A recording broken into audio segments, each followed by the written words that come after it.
late na. Teka. Uy, ba't ang bilis mo?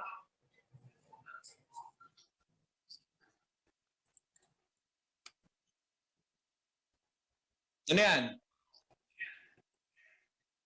Ready na tayo. Pasok na tayo, ha? Copy.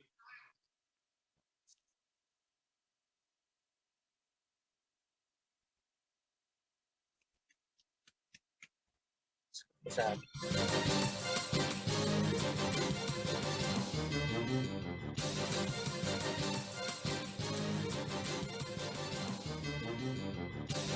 May pagkatpanapon, Pampanga, magandang hapon, Central Luzon. Oras na naman para sa 60 minutong mainit na balitaan. Ako pong yung lingkod, Justin Dizon, at kayo ho ay nakatutok dito sa CLTV Balitaan. Araw ho natin ngayon, araw ng Miyerkules, mga kabalen, mga karehyon, January 26. Ha? Akalain mo yun, January 26 na, ilang tulog na lamang, Pebrero na, at parang kailan lang, ikakagunita lang ho natin, o kakasalubong lang natin dito sa bagong taon. Ano? Pagkabilis-bilis ho ng panahon. Ha? At bagamat mabilis ang panahon, samahan ho ninyo kami para magbigay naman ng mabibilis na impormasyon para ho sa inyo upang sa ganyan magabayan ho tayo sa araw-araw nating pagdedesisyon. Alam niyo naman ho, no, dapat, totoo, ika nga, dapat yung mga impormasyon na ating nakakalap, na ating nasasagap, ay makatotohanan lamang upang sa ganyan hindi ho tayo mapahamak. Alam naman natin, nagkalat ang mga peking impormasyon sa social media at dito sa CLTV kami ho ay naninindigan na pawang katotohanan lamang po at totoo ang aming ihahatid sa inyo mga kabalen, mga karhiyon. Simulan na ho natin ang mainit na balitaan ngayong araw, pero bago ako magtungo doon sa mga headlines, nais ko lamang pasalamatan yung mga araw-araw hong sumusubaybay dito sa ating programang CLTV Balitaan. Mula ho nung magsimula tayo ay napansin ko patuloy ang pagtaas ng mga bilang ng mga live viewers at maging yung mga humahabol sa tuwing gabi, yung mga viewers natin sa gabi, yung mga nag-view na nandyan lang ho kasi sa Facebook, hindi naman natin tinatanggal, at syempre yung mga televiewers na nakatutok sa kanilang mga television sets ngayong araw, lalong-lalo na ho para doon sa mga kababayan nating work from home o kaya naman yung mga senior citizen na nananatili sa kanilang mga tahanan. Alam naman ho natin mga kabalen, mga karehyon, hindi naman na pupwede, ika nga, yung madalas na paglalabas ngayon dahil meron na rin ho namang ika nga, nandyan ho yung banta ng Omicron variant. Siyempre, ayaw naman din nating makadagdag doon sa bilang at kung hindi rin naman importante, manatili na lang ho tayo sa ating mga tahanan at manood yung mga paborito nating programa. Isama nyo na ho dyan itong CLTV Balitaan at yung iba pang programa ng CLTV para ho tayo ay manatiling updated dito sa ating rehiyon at sa lalawigang Pampanga. Ito ho yung mga balitang nakalap ng ating news team ngayong araw. Ilang parokyano ng Angeles Electric Company umaaray sa mataas na singil kuryente. Ibang power producer posible raw tignan ng konseho. Nako, yan ho. May nakapanayam ho ng ating kasamang si Paring Johnny at si Kuyang Paulo G na tumaas ng halos 300 ho yung kanyang electric bill at marami na raw ho itong mapupuntahan kung sakaling hindi mangyayari itong mga ganitong pagtaas. Alamin ho natin kung ano yung naging dahilan, pero yan ho pinaliwanag naman ng Angeles Electric Corporation. Pero merong hong gustong gawing resolusyon itong Sangguniang Palunsod ng Angeles para ho bigyan ng aksyon yan. Mamaya ho malalaman natin ang detalye ng balitang yan. Ito naman mga kabalen, para ho dun sa mga DIY o mga mahilig sa do-it-yourself. Nasubukan niyo na ho bang mag-test, mag-swab test ng inyong sarili? Ito ho yung kukuha ko kayo ng yung testing kit na ginagamit sa mga rapid testing at maging sa yung mga antigen testing. Meron ho yan, nabibili at ginagamit sa bahay.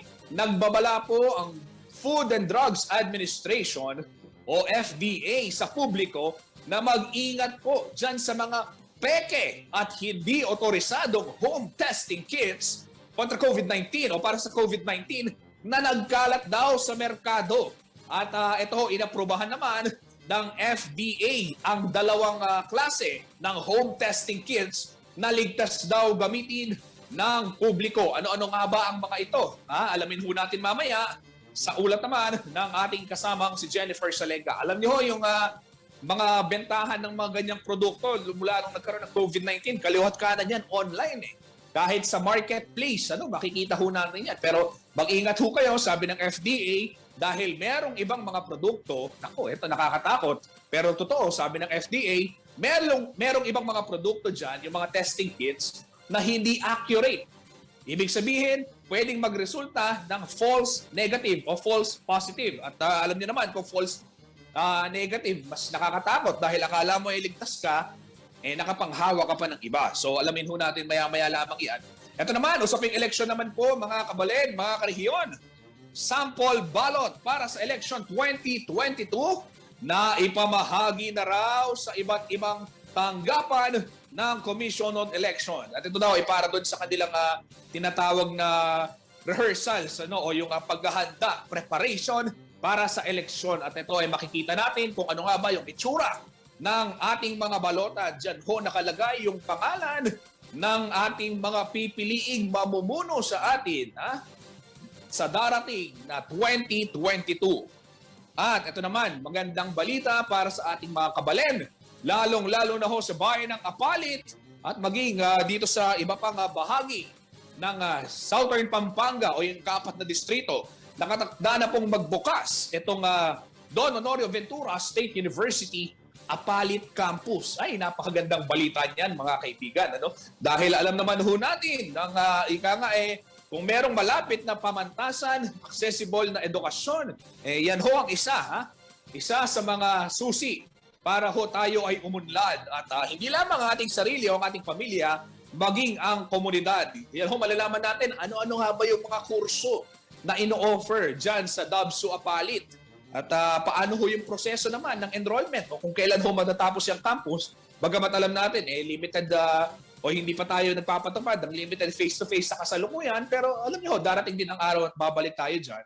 Nakahanda po yung gusali, inihahanda yung gusali nitong DABSU Apalit Campus. Ayan, sige, simulan na ho natin ang ating mainit na balitaan sa puntong ito. Makakasama natin si Kuyang Paulo G. Santos na tumutok dito sa nangyaring distribution nga ng mga sample ballots sa iba't ibang tanggapan ng Commission on Election. At maya-maya pag-uusapan din natin ito ng mga pagdaing ng ilang consumers ng AEC o yung Angeles Electric Company kaugnay ng mataas singil o taas singil sa kuryente. Pero Kuya Paolo, pag-usapan muna natin yung mga balota saang lugar ba sa ating bansa ipinadala itong mga sample ballots sa paglilinaw, sample ballots ang mga ito at para sa ano ang magiging purpose nito dito sa ginagawang preparasyon ng ating Commission on Election para sa halalan. Well, Justin, itong mga available na template nitong sample ballot ay available din online, Kuya Justin. At sa pagbabahagi nga ng isa nating informant dito sa isang COMELEC district ay ipinakita sa atin kung ano yung mukha nitong sample ballot, mga kaibigan. Pero ito, Kuya Justin, yung Kapampangan, dito sa naipresenta naman ng COMELEC main office.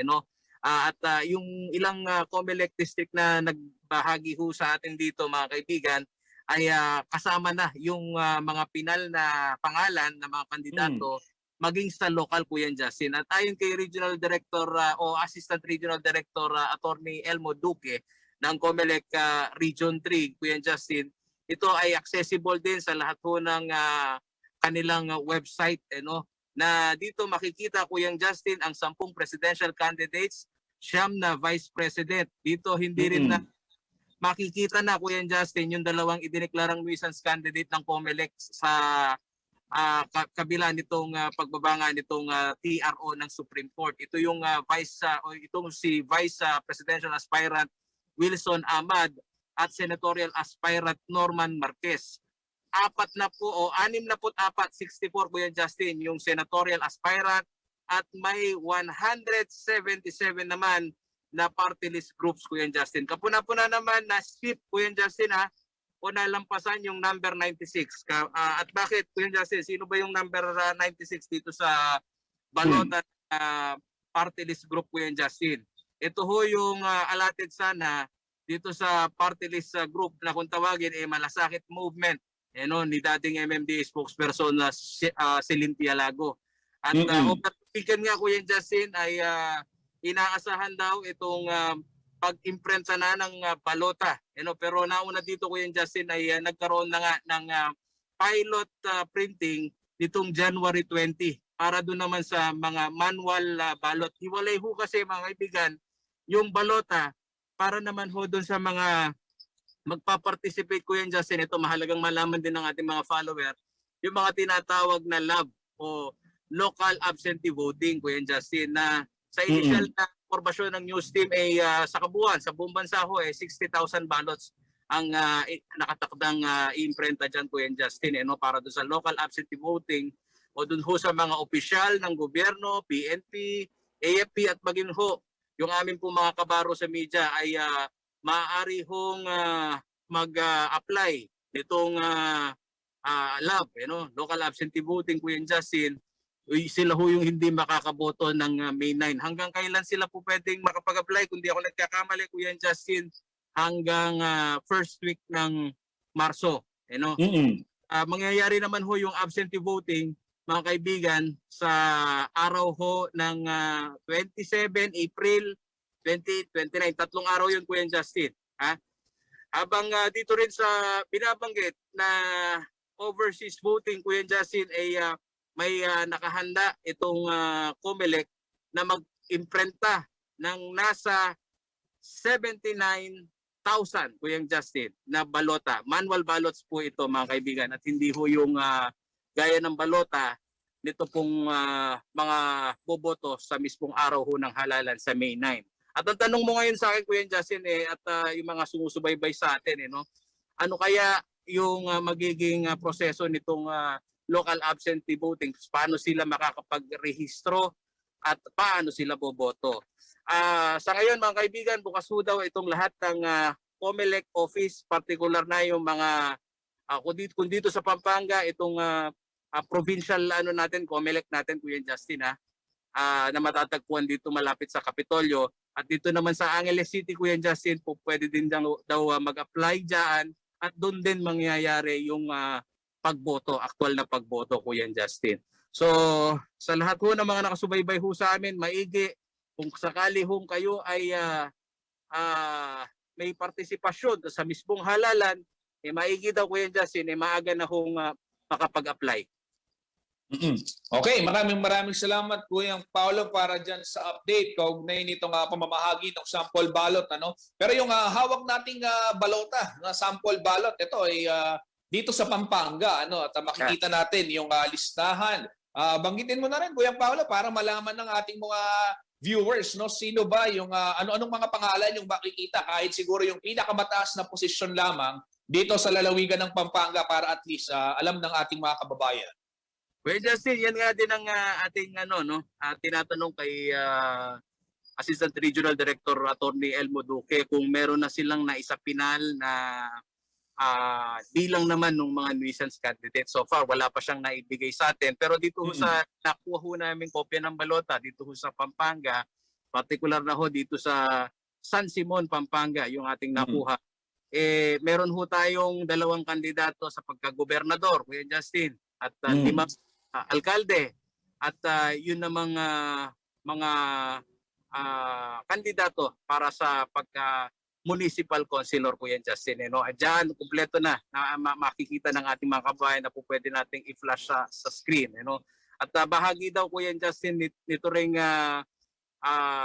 pinaka-rehearsal na to para at least ma-inform din itong mga kandidato kung sino-sino yung mga na-deklarang nuisance candidate at yun talagang aktual na mahahawakan nitong electorate Kuya Justin. Ayan mga kabalet, ito i-flash ho namin sa aming screen upang sa gayon makita rin ho ninyo ano yung itsura ng balota. Alam niyo man ho, every 3 years natin nakikita. Lalo na ho dun sa mga regular na bumoboto, every 3 years natin nakakadaupang palad.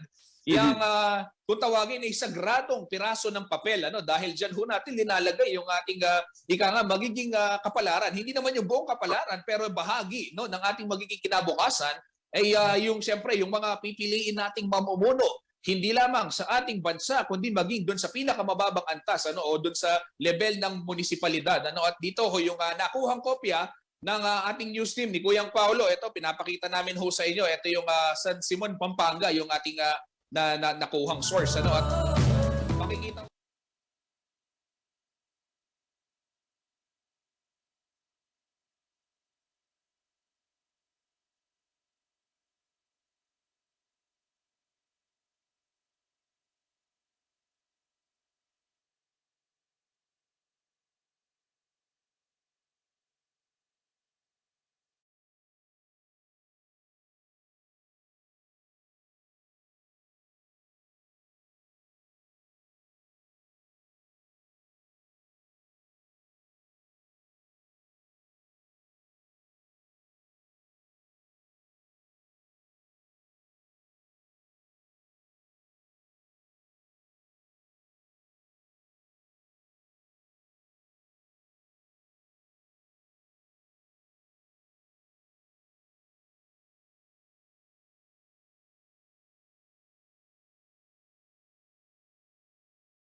ma-familiarize talaga itong ating mga kababayan doon sa itsura ng balota para kung sakaling nandyan na sa harap nila, hindi naman sila din medyo maging intimidated ba o kabahan o mataranta. Dahil alam mo yung setup ng eleksyon parang exam no? May mga folder at yung iba kung wala ho kayo listahan ito, lagi sinasabi ng mga voters literacy group magdala na ng listahan. Parang mamamalengke ka meron ka ng list kung sino ang iyong mga ihahalal upang hindi ka magtagal doon sa loob, lalong-lalo na ho ngayon, merong COVID-19, may pandemya, iniiwasan din natin yung punuan o siksikan sa mga polling centers. At kung meron kayong listahan, tiyak wala ho kayong makakalimutan doon sa inyong mga napipisil na kandidato. Mahirap naman, meron ka pang hindi maisama doon sa mga nais mong iboto, di ba? So napakahalaga po niyan. At asahan ho ninyo sa ating programang CLTV Balitaan, iimbitahan ho natin, sasabihin ko sana, kukumbilahin ho natin itong si Attorney Elmo Duque, ang Assistant Regional Director po ng COMELEC Region 3 para hubigyan tayo ng yung mga reminders habang papalapit itong ating national and local elections sa May 9, 2022. Ito naman, dumako naman tayo sa ibang balita. Ito, kasama pa rin natin si Kuyang Paulo G. Santos at si Paring Johnny na merong nakapanayam na consumers ho ng Angeles Electric Company na umaaray dun sa pagtataas ng singil. Ito naman hong pagtataas ng singil, in fairness naman, ito ho ay naabisuhan yung mga consumers, nagkaroon ng explainer, naglabas ho ng mga pulyetos na nagpapaliwanag, pero sabi ng mga consumers, hindi matatanggi na maramdaman ho nila itong sabihin na nating pagbigat sa bulsa. Dahil hindi rin ho biro, lalo na ngayong panahon ng pandemya, yung mga ganyang pagtataas. Kuya Paolo, kumusta yung iyong mga nakapanayam na consumer ng AEC at ano yung kanilang pinaka-concern? Alam natin yung pagtataas, pero ito ba ay naipaliwanag ng mabuti sa kanila? Sumapat ba yung explainer na inilabas ng AEC? Justin, yan nga ang masamang balita na sumalubong sa bagong taon dito sa mga parokyano ng Angeles Electric Company dahil mula dun sa advisory na ito, hawak ko din ngayon, Kuya Justin, na ito ho'y nakaipit dito ho sa kada electric bill na ibinibigay ho nitong mga trabahante ng AEC, Kuya Justin.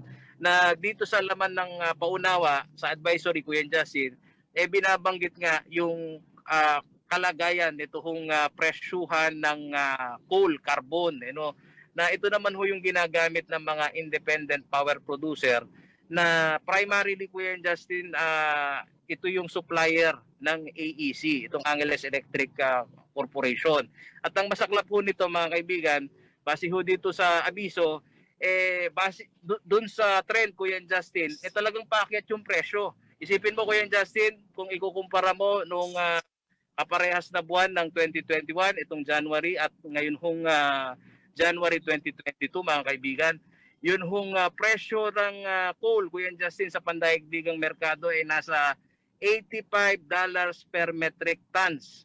Kuya Justin, noong 2021. Ngayon daw sumampa sa $203 per metric tons.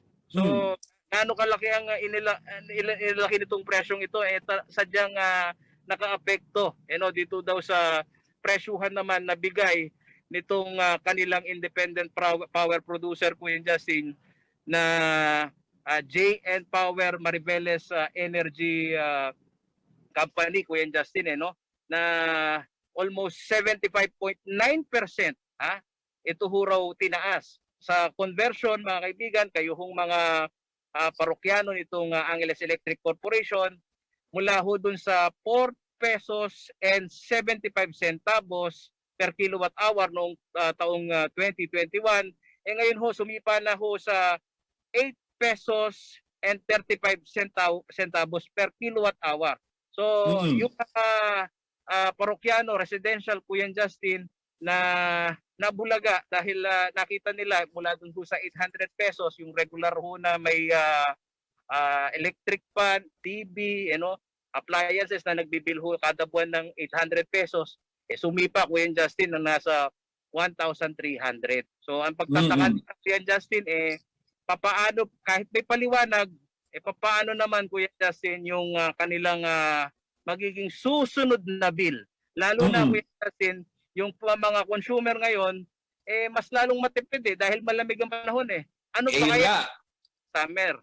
Ayun nga yung sasabihin ko, Kuya Paulo, kung ventilador at ventilador lang ang pag-uusapan, hindi naman ika nga, enemang kakabukas sa dapin. Kasi alam naman ho natin, malamig yung panahon. Kaya kagabi, nakapanood ko sa ating CLTV News si Ginong Manny Esguerra ng Pag-asa. Sinasabi niya na babalik yung amihan at ayan, nakikita, nararamdaman naman ho natin na may mga malalamig na ika nga na hangin sa tuwing madaling araw. Pero ito, Kuya Paulo, ano naman ang sabi ng pamunuan ng AEC kaugnay nitong ika nga daing ng kanilang mga consumers dahil alam natin yung AEC power distributor yan at kumukuha lamang siya ng kuryente mula doon sa mga ika nga yung mga power generator o yung kanilang mga ito, halimbawa, nabanggit ni Kuya Paulo kanina, sa Mariveles, dyan ho sila kumukuha ng power source at dinidistribute sa mga bahay-bahay. Pero anong sabi ng AEC, Kuya Paulo?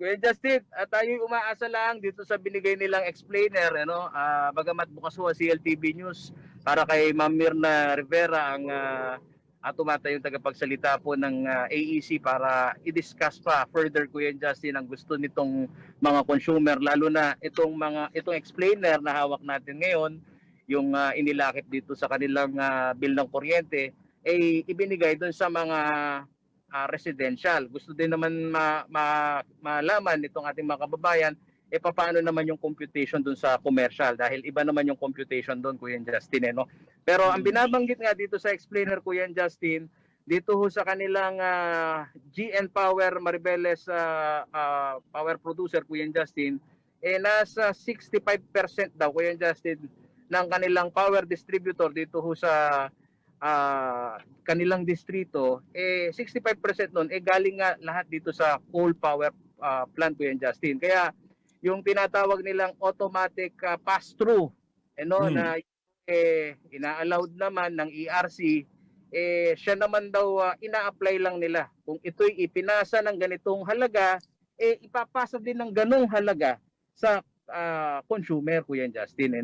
Na ito nga, isunod ko Kuya Justin yung ating panayam dito sa committee chair ng public utilities dito sa Angeles City na si Konsehal Doc Alfie Bonifacio, na kanyang binabanggit, hindi naman po pwede na tayo pasahan na lang ng ganitong kabigat na problema. At yung automatic pass-through na batas, yaan daw bubusisin Kuya Justin kung sakaling ang makokompromise dito is yung end consumer, no?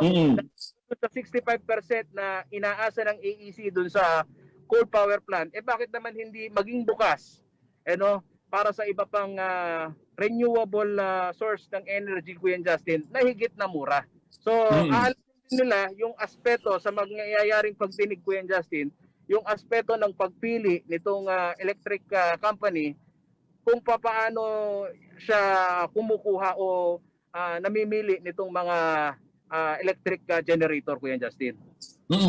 Kuya Paulo, itong si Councilor Bonifacio ba ay nakapagbigay ng takdang panahon kung kailan gagawin yung pagdiniktayan. But I understand, isang resolusyon na ang kanyang ipinasa sa sangguniang panlungsod ng Angeles upang bisitahin at i-review itong usaping ito.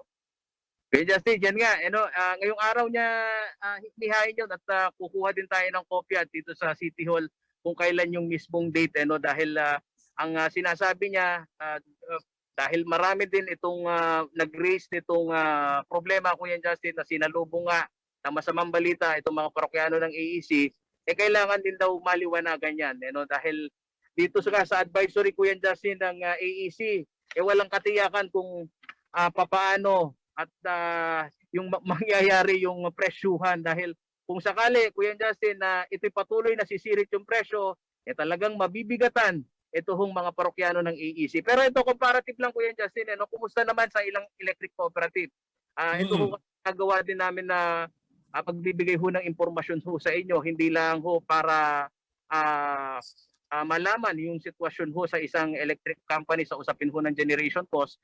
Nag-usisa din tayo, Kuya Justin, dito sa Espelapco at pinangunahan si Erwin Nucom na malaman kung paano yung kanilang pagpepresyo dito sa generation cost. At sila, Kuya Justin, hindi daw sila apektado dito sa pagtaas ng coal, dahil yung kanilang independent power producer ay mula naman dito sa enerhiya na galing sa geothermal.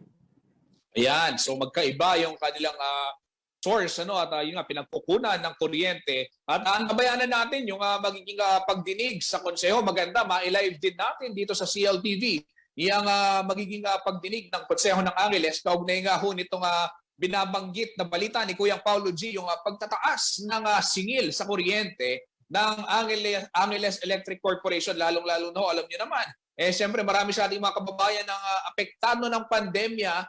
Lahat naman at syempre yung pinakamahihirap yung mga maliliit na consumer, ultimo barya yung magiging pagtataas ay malaking epekto pa rin ho sa kanila yan. Kahit naman ho siguro tayo tumaas na 20 pesos 100 piso ganyan, pambili na ng 1 kilong bigas yun, Kuyang Paulo, sobra pa at may pang-ulam ka na.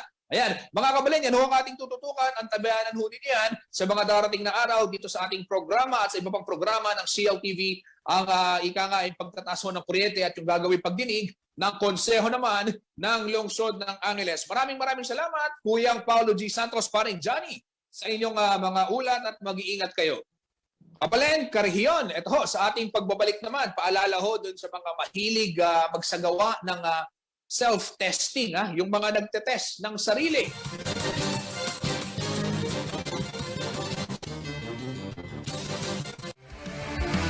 In the Philippines, one of the first non-life insurance companies that established its head office outside Metro Manila emerged. Strength, integrity, and with a proven track record of service in the countryside. Join the journey to our 3rd decade. Corporate Guarantee. We value our commitment.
can deliver on demand, here, there, everywhere. From the near to the far away, from wherever you are to wherever this is. Deliver to more destinations locally without ever expanding reach. Download the Lala Move app. Real-life stories from different sides of the globe. Witness UN in action.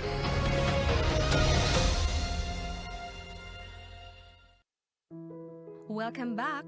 Kung may pagbabago sa inyong mga bahay, mayroon din dito sa ating pinagtatrabahuhan. Una, kukuhaan kayo ni Manong Guard ng inyong temperatura. Kapag mataas ang inyong temperatura at may iba pang sintomas, kailangan kayong matingnan sa ating klinik o ipadala sa pinakamalapit na health center o pauwiin kung may sakit. Siguraduhing malinis ang mga kamay bago pumasok sa pinagtatrabahuhan. Ugaliin ang pag-sanitize ng kamay. Bukod sa face mask, maaaring humingi ng pang-disinfect na panglinis ng inyong workstation sa admin. Panatilihin ang physical distancing at all times. Kapag may meeting o diskusyon, iwasang gawin ito sa masikip at maliit na lugar. Siguraduhin na may tamang ventilasyon at limitahan ang bilang ng mga tao sa meeting room. Sundin ang 1 meter rule sa physical distancing. Masarap man magkwentuhan tuwing break, iwasan na magtagal o magsabay-sabay at dapat mayroon pa ring physical distancing. Kung hindi maganda ang pakiramdam o may sintomas ng sakit, manatili sa bahay at abisuhan ang pinagtatrabahuhan upang sila rin ay makagawa ng mga hakbang. Huwag kalimutan ang mga natutunan dahil ito ang ating sandata para maging handa sa new normal.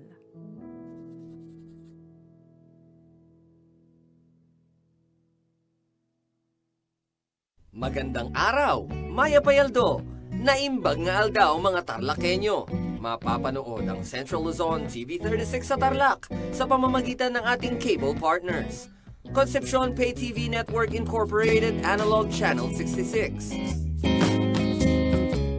High-Tech Cable TV Incorporated Analog Channel 75 at Digital Channel 71. Leal Cable TV Network Incorporated Analog Channel 36. Central Luzon Cable Television Network Analog Channel 66.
Nagbabalik po ang CLTV Balitaan at bago ho tayo magpatuloy, batiin lang ho natin itong ating mga masugid na tagapanood. Ito, nanonood ho sa atin si Marlon Paclarin. Ayan, maraming salamat sa iyong pagtutok dito sa ating programang CLTV Balitaan at nagiging ika nga 3 o'clock habit na ng ating mga kabalan at karehiyon ang makipagkwentuhan sa atin at makisama sa ating mga diskusyon. Ay kung kayo ho ay may komento at kung kayo ho ay merong ika nga agam-agam na nais itanong, linawin, kaugnay ho nitong mga binabanggit natin, sisikapin ho namin iparating yan doon sa mga kinaukulan at makakuha pa ng sapat na impormasyon para ho kayo ay maliwanagan ukol sa iba't ibang pangyayari dito ho sa ating rehiyon, sa ating lalawigan. At syempre ho, itong mga usapin kaugnay ng COVID-19 para manatiling ligtas ho ang marami sa atin. At speaking of kaligtasan, ito ho, nagbabala ho yung Food and Drugs Administration o FDA sa publiko kaugnay ho nitong mga nabibiling home testing kits para COVID-19 sa merkado dahil meron daw ho silang mga na-monitor na yung iba ay bukod sa hindi otorisado, mga peke pa. At yung mga peke ay posibleng maglabas daw ng maling resulta. So mas delikado ho yun dahil kung akala mong negatibo ka, batay dun sa test, paano kung positibo ka pala, di ba? So ito ho yung ika nga nabanggit ng FDA at kaugnay niyan, dalawang brand ho ang inaprubahan naman ng nasabing ahensya para ho dun sa consumption ng ating mga mamimili. Narito po ang detalye ng balitang yan.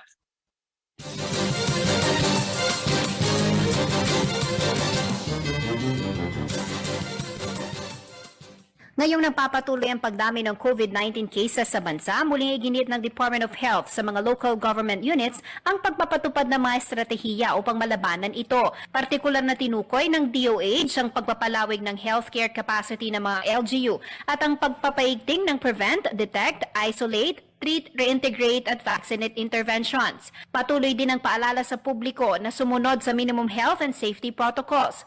Paalala pa ng mga eksperto, mag-isolate na kapag may nararamdamang sintomas. May dalawang paraan upang matiyak kung carrier ng virus ang isang individual. Ito ay sa pamamagitan ng RT-PCR test na may kamahalan ngunit mas sinirekomenda ng mga eksperto. Pwede rin naman ang antigen test kits na mas mababa ang presyo. Matatandang itinulak ng DOH ang home self-testing para may sakatuparan ang detect and isolate. At nitong Lunes, January 24, 2022, dalawang home self-testing COVID-19 rapid antigen kits ang inaprubahan ng Food and Drug Administration na FDA. Ito ay ang Panbio COVID-19 antigen test kits ng Abbott at SARS-CoV-2 antigen rapid test na manufactured ng Lab Novation Technologies Incorporated. Ayon kay Oscar Gutierrez, Officer in Charge ng FDA, available ang Panbio sa 1, 4, 10 at 20 tests per box. Habang ang SARS-CoV-2 antigen rapid test ng Lab Novation ay available sa 2, 5 at 20 tests per box. Dagdag pa ni Gutierrez, dapat bilhin lamang ang mga FDA-certified self-test kits. Sa ngayon, dalawa pa lamang ang kanilang inaprubahan. Mahalaga raw ang accuracy ng self-test kit at mahalaga rin na dumaan ito sa performance validation ng Research Institute for Tropical Medicine o RITM. Kung mababa raw ang sensitivity ay marami ang false negative na mangyayari. Mula March 2020 hanggang January 24, 2022, nasa 86 na antigen test kits na ang tinanggal ng FDA sa merkado ayon kay Gutierrez. Ito ay sa dahilang hindi pumasa sa RITM performance validation at standard ng FDA, kahit pa mayroon silang special certification. Habang ang ilan sa mga ito ay hindi raw rehistrado o otorisado ng ahensya, binigyang diin naman ng FDA na mahalagang pagpapabakuna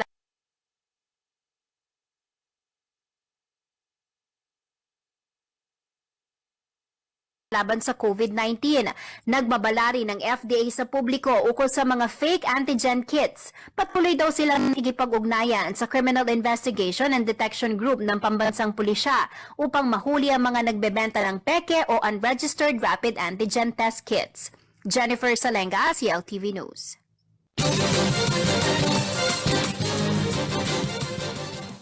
Sa iba pang balita, nakaapekto raw sa rollout ng vaccination program ng Pampanga ang pagpopositibo sa COVID-19 ng ilan sa mga vaccinators. Ito ang kinumpirma ho ni Dr. Zenon Ponce, ang officer in charge ng Provincial Health Office. At sa ngayon ho, ituloy-tuloy naman ang pagbabakuna sa ating mga kabalin matapos po yung 5 araw na isolation ng ilang mga vaccinators na nahawaan nga ng nasabing sakit. Narito po ang detalye ng balitang yan.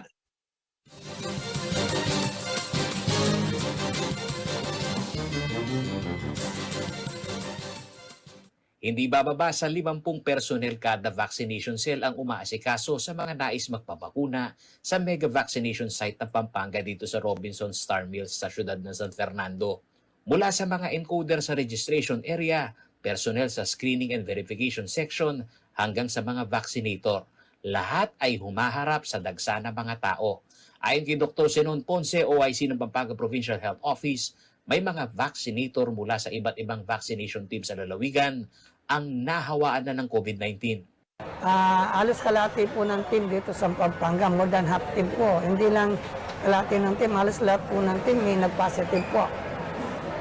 Lalo sa mga kanya-kanyang LG po, nabalitaan ko po yun kasi nagtatanong ako po rin sa kanila. Silang na-expose din sa mga kababayan natin. Siyempre, kung minsan hindi nila alam, asymptomatic, pupunta sa kanila na nagpapabakuna. O kung minsan na po, kadalasan ngayon, community acquired na po.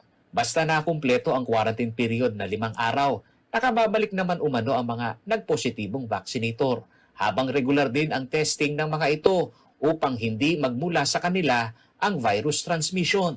Pero kung pwede na yung ibang babalik para mag-vaccinate na, ang ginagawa naman po, kaya ang sabi nga namin, inform na ako kung anong matutulong namin sa kanila. Bahagi ng pag-iingat ayon kay Dr. Jingle Maray ay ang pag-require sa mga vaccinator ng pagsusuot ng PPE at pagsunod sa iba pang safety protocols. Si Dr. Maray ay Medical Specialist 1 ng Pampanga Provincial Health Office at tumatayong team leader ng mga vaccinator sa Robinson Star Mills. So far naman yung mga ilan naming mga kasama na na-infect, nakakabalik na sa namin, sa team namin. So sa kada team daw merong na-infect, sabi ni Doc Ponce. Oo, sa amin naman paisa-isa lang naman. Halos sa community acquired daw ang mga kaso sa vaccination team ni Dr. Maray. Mostly sa community kasi yung mga kasama nila sa bahay, yun yung mga nagpa-positive una. Hindi talaga dito sa vaccination. Samantala, tuloy-tuloy pa rin ang mass vaccination na ginagawa sa Robinson Star Mills. Pwede dito ang walk-in at meron ding drive-thru. Available sa nasabing vaccination site ang first at second dose, maging ang booster shot. Nakaantabay naman ang isang team mula sa Department of Information and Communication Technology o DICT para sa pagbibigay ng VaxCert sa mga nagpapabakuna. Pero sa aming natunghayan, hamon pa rin hanggang sa kasalukuyan ang mabagal na internet connection na nagiging sanhi ng mayat-mayang pagka-delay ng encoding. Paolo G. Santos, CLTV News. Bago ho tayo magtungo sa ating susunod na balita, batiin lang natin si Kuyang Melchor Messina. Ayan, sabi ho niya, stay safe and healthy everyone. Ayan, maraming salamat. Kuyang Melchor, at mag-iingat ka rin palagi at magpalakas tayo, magpalusog tayo dahil hindi ho biro yung banta ng COVID-19 eh. Nariyan ho, At ito naman, isa pa ho sa pinaghahandaan ng ating pamahalaan ay ang pagtama ng The Big One o yung malakas na lindol ho sa ilang lugar, kasama na ho yan, yung Metro Manila. Dahil dito kabilang ho sa contingency plan ng Department of Public Works and Highways o DPWH ang pagtatalaga ng Disaster Management Command Center dito ho sa lalawigan ng Pampanga. Outside Metro Manila raw ang inaasahang first responder at kailangang hindi apektado ang naturang unit sakaling mangyari nga ho yung paggalaw nitong Philippine Trench at makapag-responde agad ito hong rescue and clearing operations team. Narito pong detalye ng balitang yan.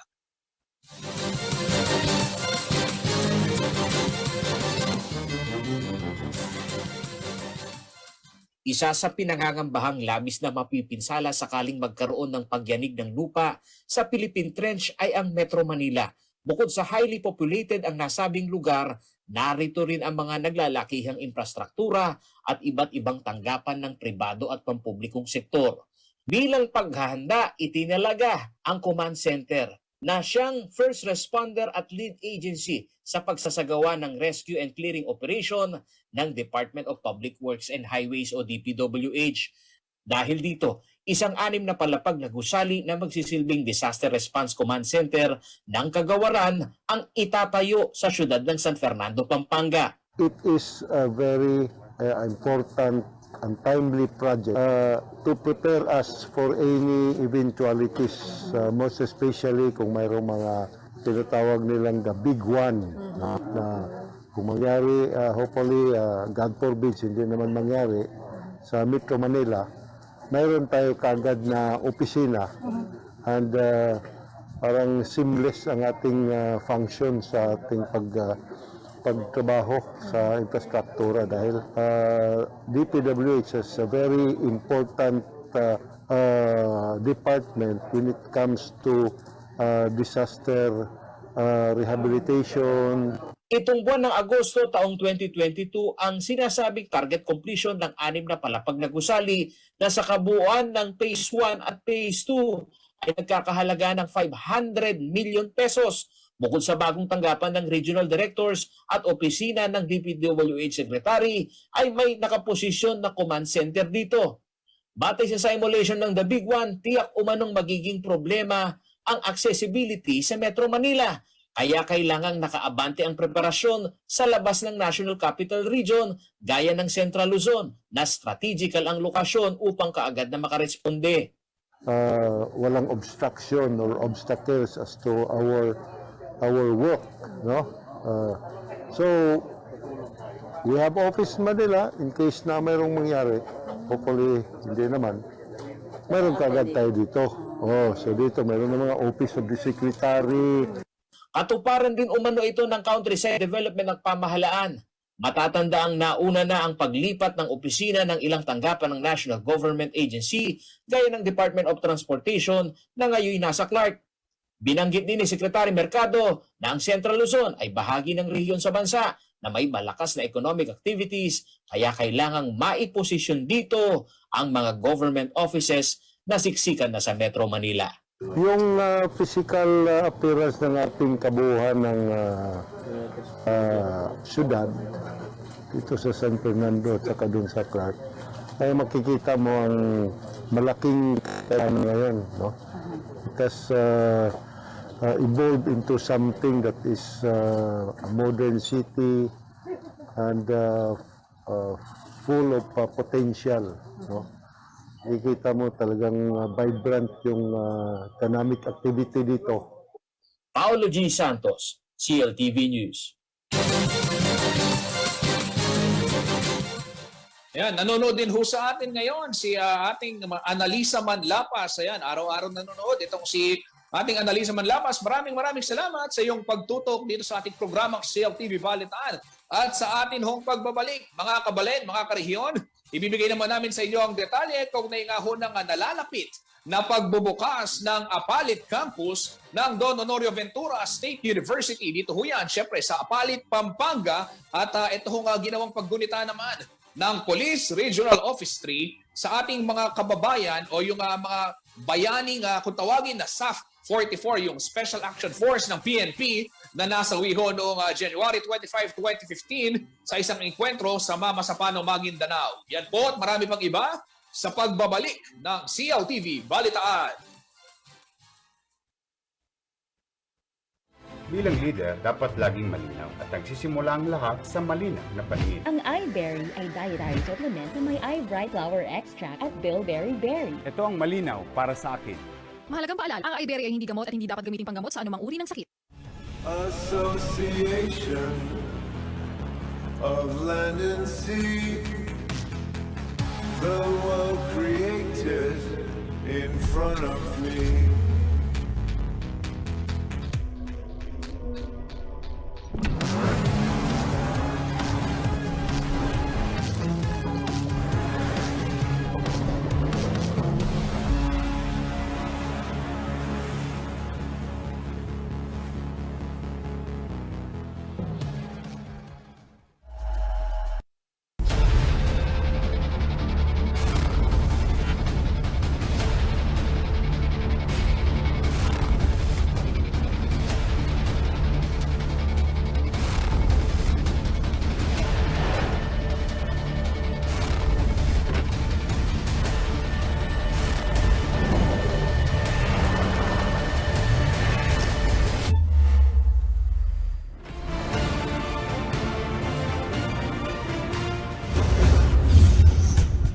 Can deliver on demand on any vehicle, from motorbikes to trucks, from city sedans to spacious vans.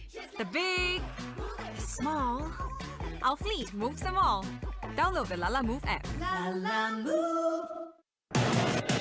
Take full advantage of the power of TV and digital media when you advertise with CLTV.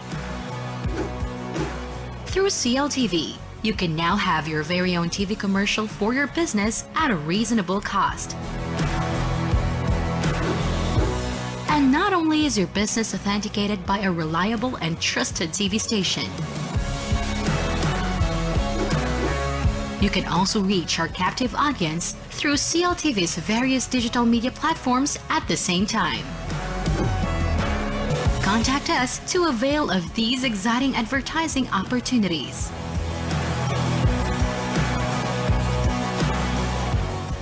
Mga impormasyong medikal na makatutulong sa pangangalaga ng inyong katawan. Dagdagan ng inyong kaalaman sa tulong ng mga health experts mula sa Philippine Heart Association Central Luzon. Let's Talk Heart to Heart, tuwing Sabado, alas 8 ng gabi, dito lamang sa CLTV.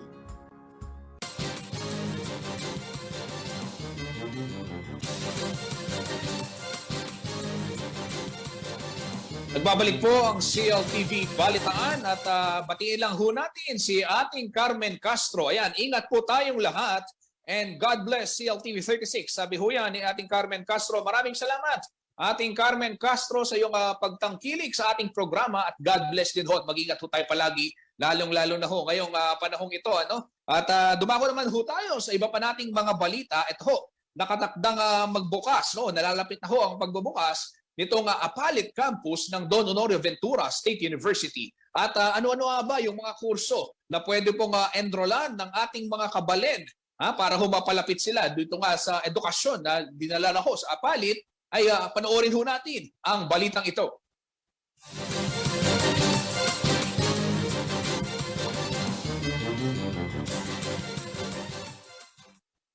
Isang milestone na may tuturing para sa ika-4 na distrito ng Pampanga ang pagtatayo ng satellite campus ng Don Honorio Ventura State University o DOVSU. Nitong Lunes, binisita ni Pampanga Governor Dennis Pineda ang DOVSU Apalit Campus at ikinatuwa nito ang kanyang nakita dahil malapit nang matapos ang gusali. Matatandang noong 2019, nagkaroon ng Memorandum of Agreement sa pagitan ng DOVSU, local government ng Apalit at Candaba at ang provincial government ng Pampanga para sa pagtatag ng satellite campuses sa mga naturang munisipalidad. Ang lugar para sa Apalit Campus ay dinonate ni Mayor Oscar Junte Tanco Jr. at ng kanyang may bahay habang naglaan naman ng 4 na milyong piso ang LGU para sa personal at operational expenses. 25 million pesos naman ang inilaan ng provincial government para sa konstruksyon ng campus building. Oras na magbukas, kabilang sa mga kursong iaalok sa DOVSU Apalit ay Engineering, Architecture, Real Estate Management, Logistics Management at Business Administration. Jennifer Salenga, CLTV News. Ayan, napakagandang balita ho ng inyong nasaksihan mga kabalen, mga karehiyon na pwede ho kayong mag-enroll dyan sa DOVSU Apalit Campus sa tuwing sa oras na magbukas po yan. Ayan, meron pong engineering at architecture at yung iba pang kurso, yung real estate management, parang magandang pakinggan at bagong kurso yata yan. Pero itong DOVSU, kilala ito doon sa mga talagang iba't ibang kurso, lalong-lalo na pagdating sa engineering at architecture, talagang magagaling. Ano? At kahit hindi pa yung engineering at architecture, maging ibang kurso, mahuhusay ho talaga yung mga mag-aaral dyan sa Don Honorio Ventura State University. Ito naman, dumako tayo sa iba pang balita.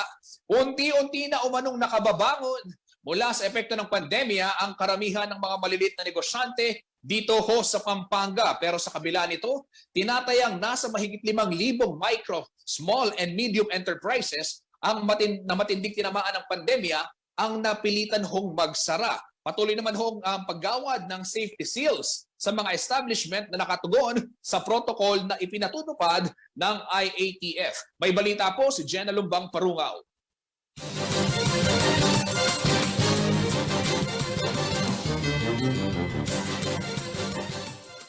Tila napurnado umano ang tuluyan na sanang pagbangon ng mga micro, small and medium enterprises o MSMEs sa Pampanga kung hindi lamang sa muling pagsikat ng pandemya dahil sa Omicron variant ng COVID-19. Bago pumasok ang 2022, sumisigla na raw ang bentahan ng mga produkto lalo na ng mga negosyong may physical store. May mga physical store na lalim ng DTI na ubos ang paninda.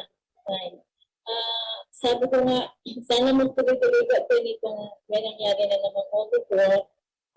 Ito siguro may parang we have to adapt.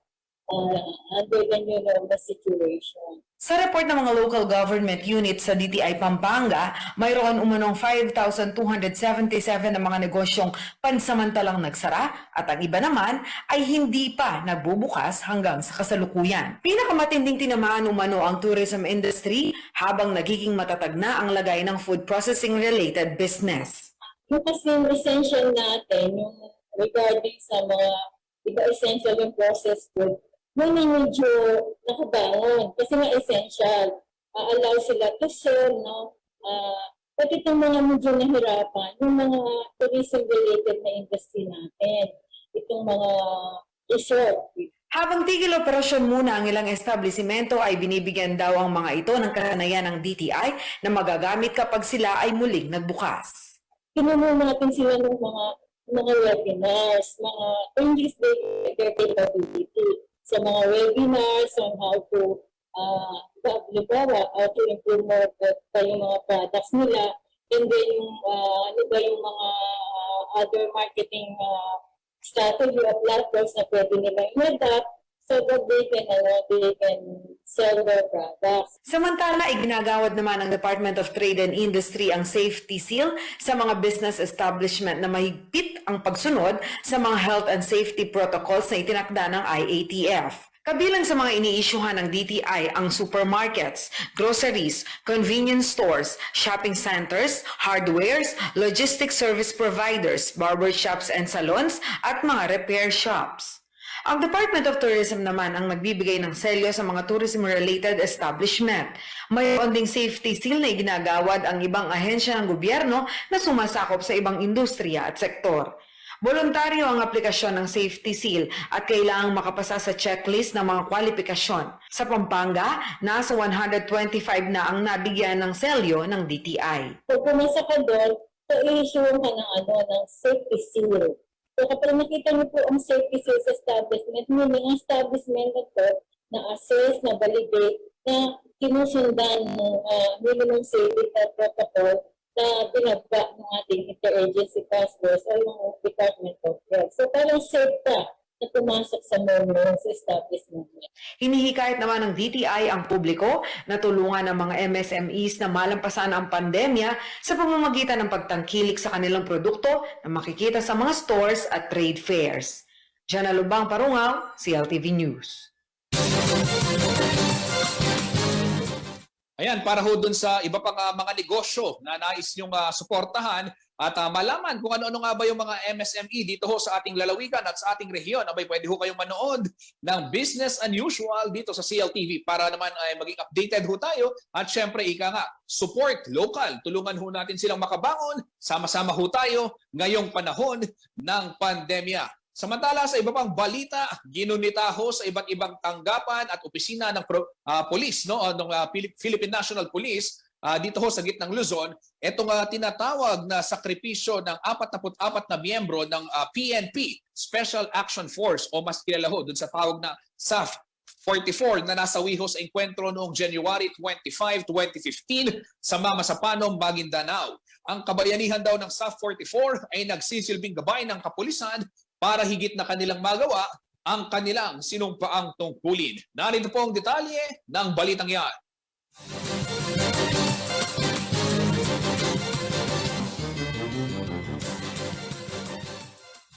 Pitong taon na nakalilipas nang mangyaring malagim na pagkakasawi ng 44 na miyembro ng PNP Special Action Force o mas kilala bilang SAF 44 sa Mamasapano, Maguindanao. Ito ay matapos makaengkwentro ang mga miyembro ng Moro Islamic Liberation Front at Bangsamoro Islamic Freedom Fighters. Dahil dito, idineklarang National Day of Remembrance para sa SAF 44 ang petsang January 25. Bilang pagunita sa nasabing okasyon, nagsagawa ang Police Regional Office 3 at maging ang mga Provincial Police Office sa gitnang Luzon ng seremonya upang alalahanin ang kabayanihan ng 44 fallen heroes. Binigyang pagkilala din sa mga sinagawang programa ang mga kapulisan na matabang nasa operasyon at mga pulis na pumanaw matapos tamaan ng COVID-19. Isang wreath-laying ceremony ang sinagawa sa PRO3 Monument sa Campo Livas, City of San Fernando, Pampanga. Sa talumpati ni PRO3 Regional Director Matt Bakay, sinabi nito na ang kabayanihan ng SAF 44 ay patuloy na magsisilbing ilaw at gabay sa kapulisan para makakamtan ng kapayapaan at kaayusan sa buong bansa. Pinangunahan naman ni Police Colonel Jess B. Mendez, ang acting provincial director ng NEPPO, ang paggunita sa SAF 44 ng Nueva Ecija Police Provincial Office. Nagsagawa sa nasabing programa ng wreath laying, candle lighting, 21 gun salute, at pagpapakawala ng mga puting lobo bilang pagkilala sa SAF 44 at local police heroes. Binigyan naman ng Certificate of Recognition ang mga pumanaw na pulis Nueva Ecija na tinanggap naman ang kanilang mga asawa. Sa mensahe naman ni Police Colonel Mendez, sinabi nito na nasa extraordinary time muli ang mga kapulisan dahil maliban sa banta ng COVID-19 at kriminalidad, ay papalapit na rin ang local at national elections. Samantala, nagsagawa din ng isang wreath-laying ceremony sa Tarlac Police Provincial Office Parade Ground Camp bilang pagpupugay sa SAF 44 at sa namayapang polis nito na si Police Lieutenant Jose D. Salvador na nasawi dahil sa COVID-19. Pinangunahan ng programa ni Acting Provincial Director Police Colonel Erwin O. Sanque. Idinaos din ng Zambales Police Provincial Office ang wreath-laying ceremony sa Captain Conrad D. Yap-Iba na pinangunahan ni Police Provincial Director Police Colonel Vitz A. Macariola, kasama ang pamilya at mahal sa buhay ng dalawang pulis Zambales na sina Police Lieutenant Randy F. Ramitare at Police Senior Master Sergeant Dogny May de la Cruz na parehong namatay dahil sa COVID-19. Sa Bataan, pinangunahan ni Acting Provincial Director Police Colonel Romel A. Velasco ang wreath-laying ceremony para sa SAF 44. Sa kanyang mensahe, ay sinabi ni Velasco na hindi nila hahayaang mangyaring muli ang sinapit ng SAF 44. Ang malagim na pangyayari isang aral umano na hindi dapat malimutan. Sana ay magsilbing inspirasyon umano ang alaala ng SAF 44 upang mas mapagtibay na kapulisan ng pananalig sa Diyos at gawin ang sinumpaang tungkulin. Sa Bulacan naman, ay pinangunahan ni Acting Provincial Director Police Colonel Romel Javiero Chabe ang paggunita ng Bulacan PPO sa katapangan at kabayanihan ng SAF 44.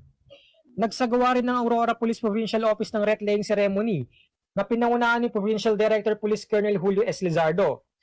Ayon sa Aurora PPO, pinapahalagaan nila ang sakripisyo at katapangan ng SAF 44 na pinaglaban ng bansa hanggang sa kanilang huling hininga. Marian Lozano, CLTV News. Yan, Kabalen, ako ho'y magpapaalam na dahil lampas alas 4 na, pero mamayang alas 6 samahan natin si Jennifer Salenga para sa isang oras na mainit na balitaan. CLTV News po. Para sa kabuang detalye ng mga balitang nakalap at kasalukuyang kinakalap pa ng ating news team. Maaari rin ho kayo mag-follow sa mga social media pages at social media accounts at maging sa ating website para ho manatili kayong updated kaugnay ng iba't ibang balita dito ho sa Central Luzon at yan ho naka-flash sa inyong mga TV at mobile screens. Karehiyon, kasama po ang buong pwersa ng CLTV News and Current Affairs. Ako po si Justin Dizon. Ito po ang CLTV Balitaan. Bukas ulit magkita tayo alas 3 hanggang alas 4 ng hapon. Mag-ingat ho tayo palagi at maraming salamat po.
Saka sa Central Luzon, sinimula na ng DA.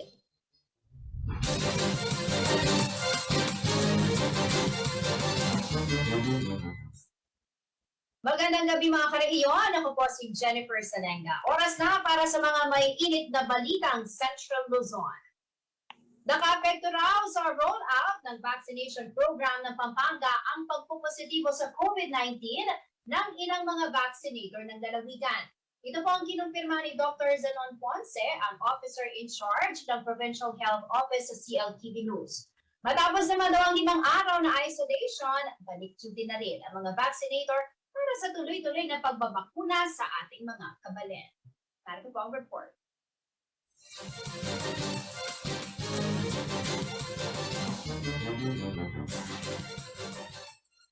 Hindi bababa sa 50 personnel kada vaccination cell ang umaasikaso sa mga nais magpabakuna sa mega vaccination site ng Pampanga dito sa Robinson Star Mills sa siyudad ng San Fernando. Mula sa mga encoder sa registration area, personnel sa screening and verification section, hanggang sa mga vaccinator, lahat ay humaharap sa dagsa ng mga tao. Ayon kay Dr. Zenon Ponce, OIC ng Pampanga Provincial Health Office, may mga vaccinator mula sa iba't ibang vaccination team sa lalawigan ang nahawaan na ng COVID-19. Alos kalahati po ng team dito sa Pampanga, more than half team po. Hindi lang kalahati ng team, halos lahat po ng team may nag-positive po. Lalo sa mga kanya-kanyang LGA po, nabalitaan ko po yun kasi nagtatanong ko rin sa kanila. Sila na-expose din sa mga kababayan natin. Siyempre, kung minsan hindi nila alam, mas automatic, pupunta sa kanila na nagpapapakuna. O kung minsan na po, kadalasan na yung community accord. Basta nakumpleto ang quarantine period na 5 araw, nakababalik naman umano ang mga nagpositibong vaccinator. Habang regular din ang testing ng mga ito upang hindi magmula sa kanila ang virus transmission. Pero kung pwede na yung ibang babalik o mag-vaccinate na, ang ginagawa naman po, kaya ang sabi nga namin, inform na ako kung anong matutulong namin sa kanila. Bahagi na pag-iingat ayon kay Dr. Jingle Maray ay ang pag-require sa mga vaccinator ng pagsusuot ng PPE at pagsunod sa iba pang safety protocols. Si Dr. Maray ay medical specialist 1 ng Pampanga Provincial Health Office at tumatayong team leader ng mga vaccinator sa Robinson Star Mills.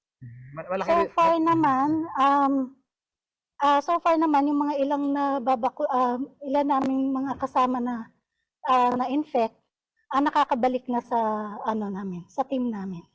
So sa kada team daw merong na-infect, sabi ni Doc Ponce. Oo, sa amin naman paisa-isa lang naman. Halos sa community acquired daw ang mga kaso sa vaccination team ni Dr. Maray. Mostly sa community kasi yung mga kasama nila sa bahay, yun yung mga nagpa-positive una.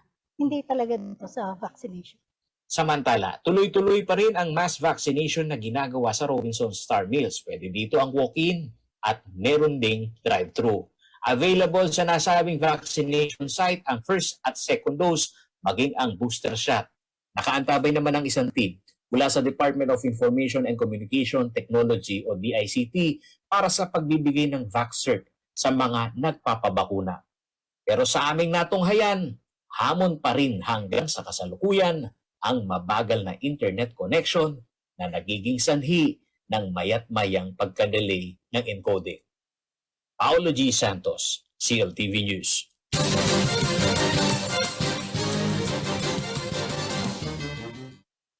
Dalawang home self-testing COVID-19 rapid antigen kits ang inaprubahan ng Food and Drug Administration o FDA. Pinalalahanan naman ng publiko na mag-ingat sa mga peke o di otorisadong antigen kits na mabibili sa merkado dahil bukod sa mapapagastos, posible pa raw itong maglabas ng maling resulta na ikapapahamak ng mga gumagamit. Narito ang detalye ng balitang yan.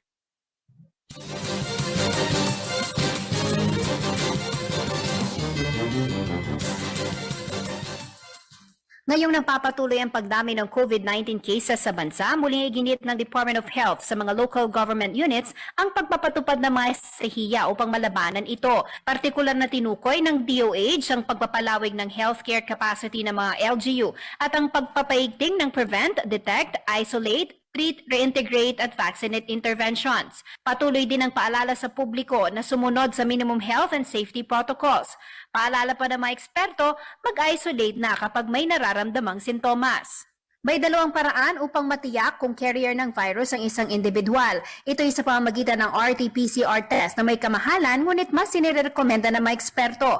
Pwede rin naman ang antigen test kits na mas mababa ang presyo. Matatandang itinulak ng DOH ang home self-testing para may sa katuparan ang detect and isolate. At nitong Lunes, January 24, 2022, dalawang home self-testing COVID-19 rapid antigen kits ang inaprubahan ng Food and Drug Administration na FDA.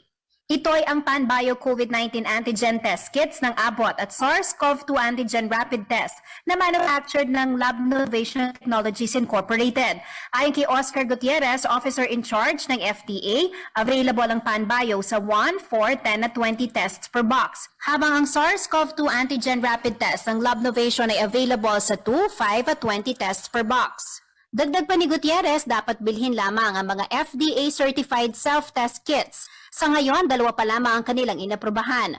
Mahalaga raw ang accuracy ng self-test kit at mahalaga rin na dumaan ito sa performance validation ng Research Institute for Tropical Medicine o RITM. Kung mababa raw ang sensitivity ay marami ang false negative na mangyayari. Mula March 2020 hanggang January 24, 2022, nasa 86 na antigen test kits na ang tinanggal ng FDA sa merkado ayon kay Gutierrez. Ito ay sa dahilang hindi pumasa sa RITM performance validation at standard ng FDA, kahit pa mayroon silang special certification. Habang ang ilan sa mga ito ay hindi raw rehistrado o otorisado ng ahensya, binigyang diin naman ng FDA na mahalagang pagpapabakuna laban sa COVID-19. Nagbabala rin ng FDA sa publiko ukol sa mga fake antigen kits. Patuloy daw silang nakikipag-ugnayan sa Criminal Investigation and Detection Group ng Pambansang Pulisya upang mahuli ang mga nagbebenta ng peke o unregistered rapid antigen test kits. Jennifer Salenga, CLTV News.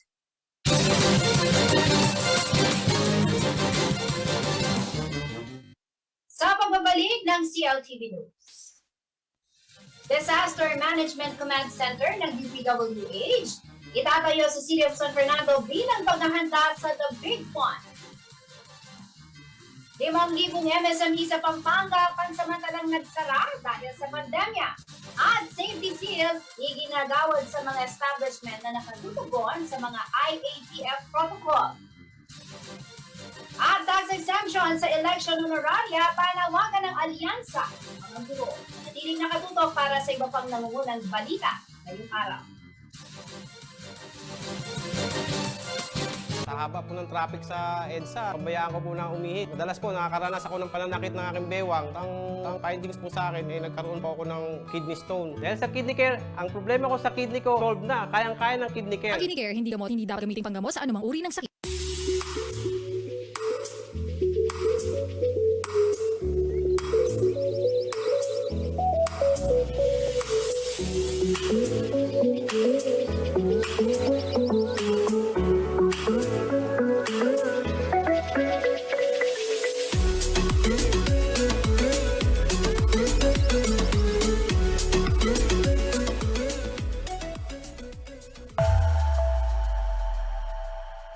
You can deliver on demand, here, there, everywhere. From the near to the far away, from wherever you are to wherever this is. Deliver to more destinations locally without ever expanding reach. Download the Lala Move app. Lala Move.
Impormasyong matikal na makatutulong sa pangangalaga ng inyong katawan. Dagdagan ng inyong kaalaman sa tulong ng mga health experts mula sa Philippine Heart Association Central Luzon. Let's Talk Heart to Heart, tuwing Sabado, alas 8 ng gabi, dito lamang sa CLTV.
Real-life stories from different sides of the globe.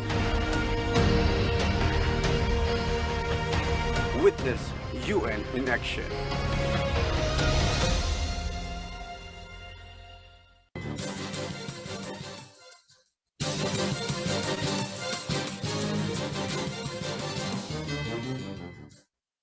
Nagbabalik ang CLTV News. At sa iba pa mga nangungunang balita, bagamat may abiso at paliwanag, hindi naman daw may tatanggi ng ilang parokyano ng Angeles Electric Company o AEC ang epekto sa kanilang bulsa ng pagtataas ng sigil ng power distributor. Paliwanag ng AEC, tumaas ang presyo ng carbon o coal sa pandaigdigang merkado kaya tumaas din ang sigil ng kanilang independent power producer. Naghain naman ng resolusyon si Councilor Alfie Bonifacio upang makapagbigay liwanag sa mga consumer na umaaray at bukas daw ito sa ideya ng paghahanap ng ibang power source para magkaroon ng opsyon ang mga Anghelenyo. Narito po ang report.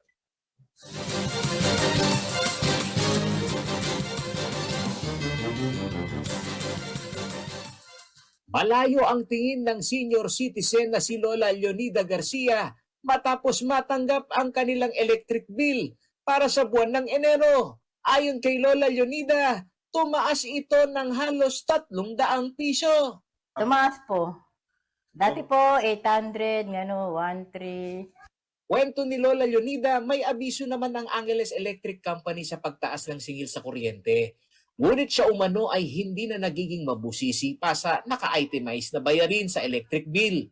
Ang suma total lamang umano na dapat bayaran ang kanilang iniintindi upang hindi maputulan ng kuryente. Alam po namin, pero po yung tinitingnan lang namin kung ano yung amount ng ano, yun lang pong binabase namin. Yung pong mga charge o yung pang pinapatong, hindi na po namin pinapansin yun. Bagamat may paliwanag naman umano na ang pagtaas ng singil ay bunsod ng mataas na generation charge ng independent power producer na naipapasa sa mga consumer, gaya ni Lola Leonida, di raw magbabago ang katotohanan na mabigat pa rin ito sa bulsa. Bis na po sa ibang bagay po namin magagastos, sa pagkain, kung sa gamot po. Sana po makakatulong po sana kung hindi po tataas yung kuryente. Kalakip ng billing statement ng Angeles Electric Company ngayong buwan ng Enero ay ang isang kapirasong papel na naglalaman ng paliwanag sa kanilang mga parokyano. Dahil umano tumaas ang presyo ng carbon o coal sa pandaigdigang merkado, tumaas din ang singil sa kanilang independent power producer o ang kumpanyang GN Power Mariveles Energy Corporation na di umano'y 65% ng power supply nito ang idinidistribute sa mga consumer. 75.9% umano ang itinaas ng generation charge. Ang dating 4 pesos and 75 centavos per kilowatt hour noong taong 2021, ngayon ay 8 pesos and 35 centavos na.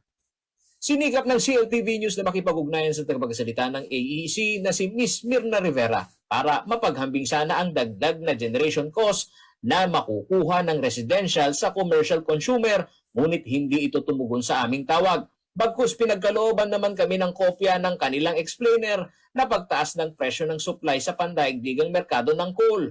Dito makikita na mula sa $85 per metric tons noong 2021, ngayon ay sumipa na sa $203 ang presyo. Samantala, bilang chairperson ng Committee on Public Utilities, naghahin na raw ng resolusyon si Angeles City Councilor Alfie Bonifacio para magkaroon ng public hearing sa pagpataw ng generation charge. Maiging maintindihan din umano ng publiko ang saklaw ng batas na pinahihintulutan ng Energy Regulatory Commission sa tinatawag na automatic pass-through. Magpo-file po tayo resolution requesting ang LSEC to explain why it should explain why yung pong pagtataas ng kanilang generation charge to inform the public, no? The public should know with regards po sa mga move nila, no? I can understand there is a law that allows them, pero they need to notify the public with regards to that. Anya, kung hindi nagiging praktikal ang paggamit ng coal energy sa kanilang independent power producer na dominanteng supplier ng mas mahal na kuryente, kailangang malaman ng mga parokyano kung may opsyon din umano ang mga ito sa ibang mas murang independent power producer. Maybe we could file another resolution requesting ang electric to seek other source of electrocution or source of electricity para po naman magbabaying tayo. Kasi I understand ang electric, the source of energy is coal. Maybe they could seek other means other than coal para po naman magbabaying generation charge tamo. Paolo G. Santos, CLTV News.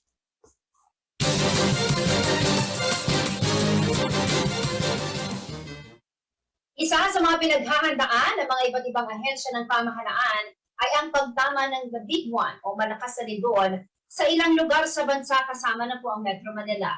Dahil dito, kabilang sa contingency plan ng Department of Public Works and Highways o DPWH ang pagtatalaga ng Disaster Management Command Center sa Pampanga. Outside Metro Manila, anya ang mga inaasahang first responder at kailangan hindi apektado ang naturang unit para matiyak ang mobility ng rescue operations. Narito po ang report.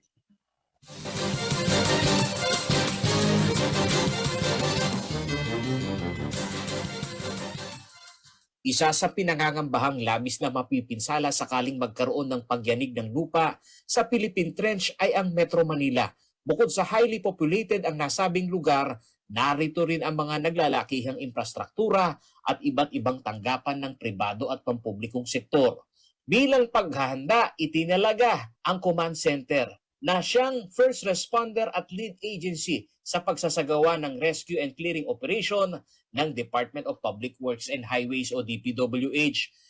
Dahil dito, isang 6 na palapag na gusali na magsisilbing Disaster Response Command Center ng Kagawaran ang itatayo sa siyudad ng San Fernando, Pampanga. It is a very important and timely project to prepare us for any eventualities, most especially kung mayroong mga tinatawag nilang the big one, no? Na kung mangyari, hopefully, God forbid, hindi naman mangyari, sa Metro Manila, mayroon tayo kagad na opisina and parang seamless ang ating function sa ating pagtrabaho sa infrastruktura dahil DPWH is a very important department when it comes to disaster rehabilitation. Itong buwan ng Agosto taong 2022 ang sinasabing target completion ng 6 na palapag na gusali na sa kabuuan ng Phase 1 at Phase 2 ay nagkakahalaga ng 500 million pesos. Bukod sa bagong tanggapan ng Regional Directors at opisina ng DPWH Secretary ay may nakaposisyon na command center dito. Batay sa simulation ng The Big One, tiyak umanong magiging problema ang accessibility sa Metro Manila. Kaya kailangang nakaabante ang preparasyon sa labas ng National Capital Region gaya ng Central Luzon na strategical ang lokasyon upang kaagad na makaresponde. Walang obstruction or obstacles as to our work, no? So We have office in Manila in case na mayroong mangyari. Hopefully, hindi naman. Mayroon kagad tayo dito. Oh, so dito mayroon ng mga office of the secretary. At tuparan din umano ito ng countryside development ng pamahalaan. Matatanda ang nauna na ang paglipat ng opisina ng ilang tanggapan ng National Government Agency gaya ng Department of Transportation na ngayon nasa Clerk. Binanggit ni Secretary Mercado na ang Central Luzon ay bahagi ng rehiyon sa bansa na may malakas na economic activities kaya kailangang maiposisyon dito ang mga government offices na siksikan na sa Metro Manila. Yung physical appearance ng ating kabuuan ng syudad dito sa San Fernando at saka dun sa Clark ay makikita mo ang malaking kaibahan na ngayon, no? Because evolved into something that is a modern city and full of potential, no? Nakikita mo talagang vibrant yung economic activity dito. Paolo G. Santos, CLTV News. Unti-unti na walang nakababangon mula sa epekto ng pandemya ang karamihan sa mga maliliit na negosyante sa Pampanga.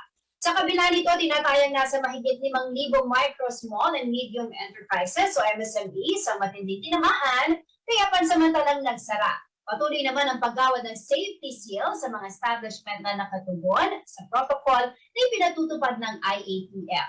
Si Jenna Lobang Parungaw, may balita.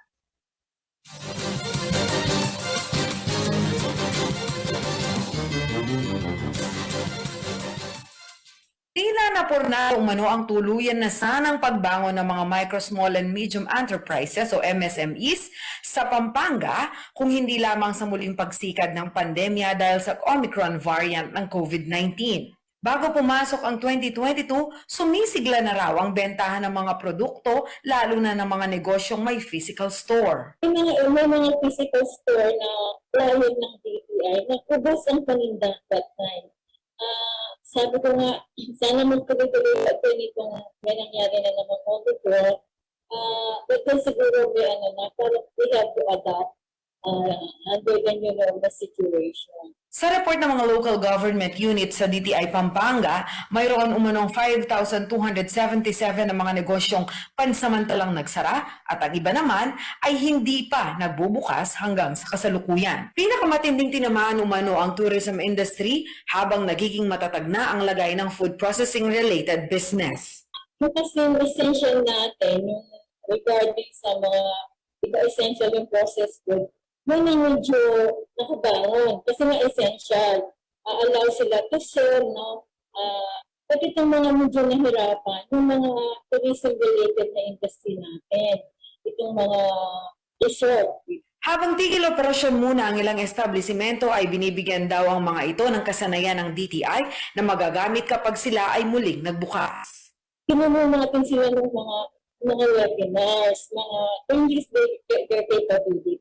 Sa mga webinars on how to how to improve more yung mga products nila, and then yung mga other marketing strategy or platforms na pwede nila i-adapt so that they can sell their products. Samantala, ay ginagawad naman ng Department of Trade and Industry ang safety seal sa mga business establishment na mahigpit ang pagsunod sa mga health and safety protocols na itinakda ng IATF. Kabilang sa mga iniisyuhan ng DTI ang supermarkets, groceries, convenience stores, shopping centers, hardwares, logistics service providers, barbershops and salons, at mga repair shops.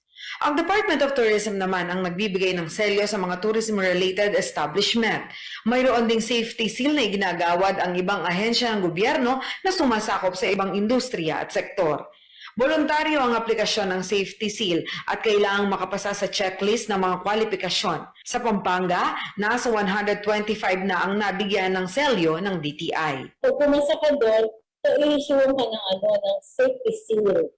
So kapag nakita niyo po ang safety seal sa establishment, meaning ang establishment na to na-assess, na-validate, na kinusundan ng minimum safety protocol na pinagpa ng ating interagency task force o yung Department of Health. So parang safe ka na pumasok sa mall sa establishment. Hinihikayat naman ng DTI ang publiko na tulungan ang mga MSMEs na malampasan ang pandemya sa pamamagitan ng pagtangkilik sa kanilang produkto na makikita sa mga stores at trade fairs. Jana Lubang Parungaw, CLTV News. Nananawagan ang Alliance of Concerned Teachers sa mga senador na pagtuunan ng pansin ang pagpasa ng batas para sa tax exemption ng honoraria ng mga volunteer ngayong May 9, 2022 elections. Matatapos na umano ang sesyon, ngunit hindi pa ito nabubuksan sa plenaryo. Nagbabalik si Jana Lubang Parungaw.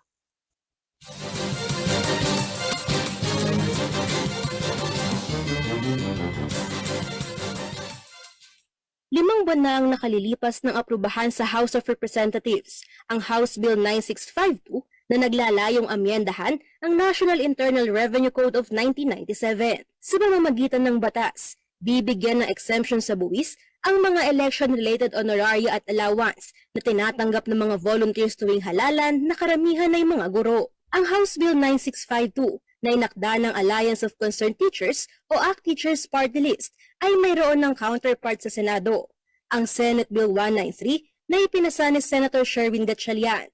Sinusugan na rin ito ni Senator Nancy Binay at Senator Laila De Lima. Pumayag na rin umano ang Bureau of Internal Revenue sa panukala. Kailangan na lamang umano na mabuksan ito sa plenaryo, pagdebatihan, rebisahin kung kinakailangan at aprubahan na bago pa magtapos ang sesyon. Nalalapit ng eleksyon, matatapos na rin in 4 sessions itong session namin sa Kongreso. Kaya sana maipasa na ito ng Senado. May mga authors na rin kasi sa Senado nitong bill na ito, counterpart.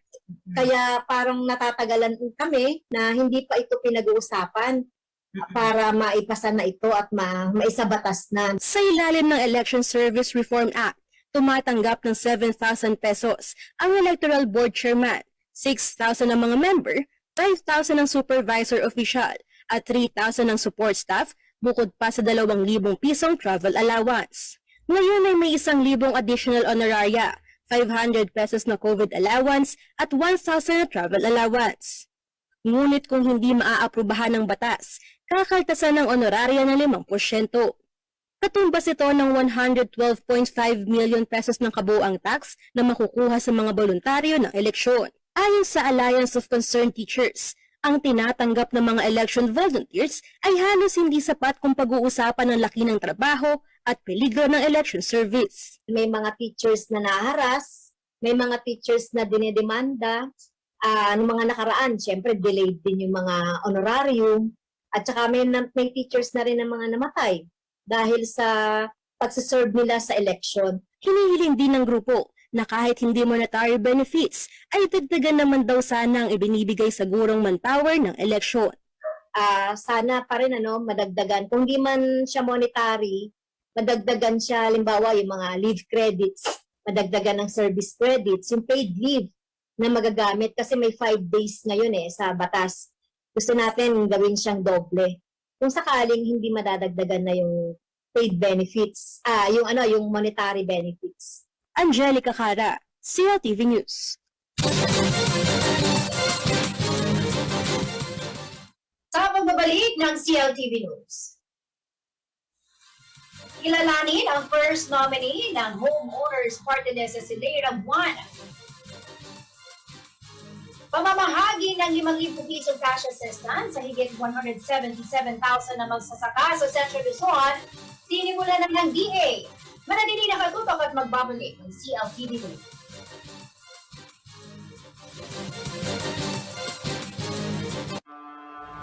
Why do humans have a desire to go up and over and not around? For some, it's not just about going against the tide, but also being over their doubts about the world and knowing that they can make it better. Truth is, we go up and over what's ahead of us so we can overcome the biggest obstacle, ourselves. New Ford Ranger FX4 Max. Live the Ranger life.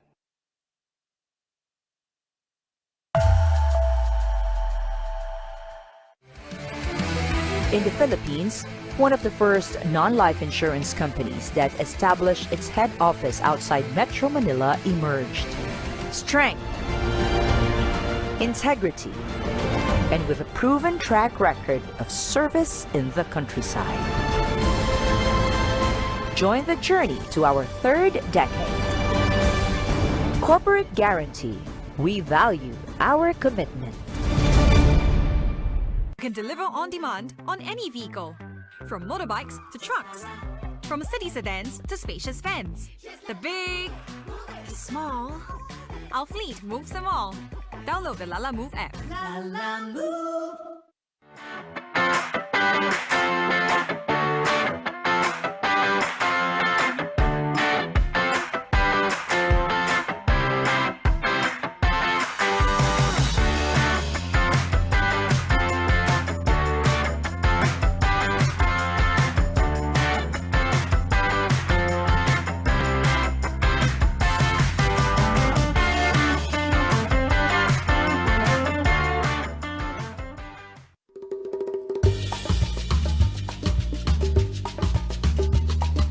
Anyang Marcalpa Farmlands, Quezon, Pampanga.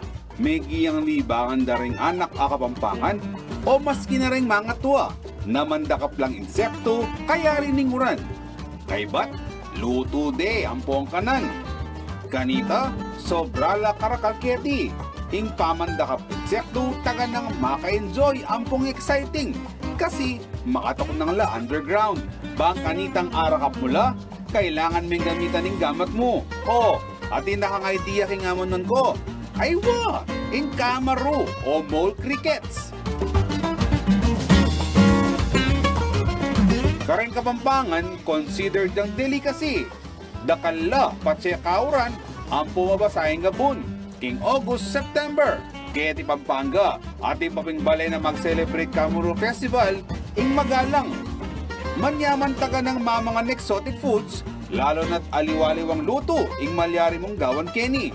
Malyaring adobo, malyaring yalo meking bringi, at niyayaliwa pa. Aliwaya taga na yung Kapampangan ikakabalit, atakon mo na ba yung kamaro? Nung alipa, subuknan mo uling siguradong metong mo yung sabgan mo. Kanyaman!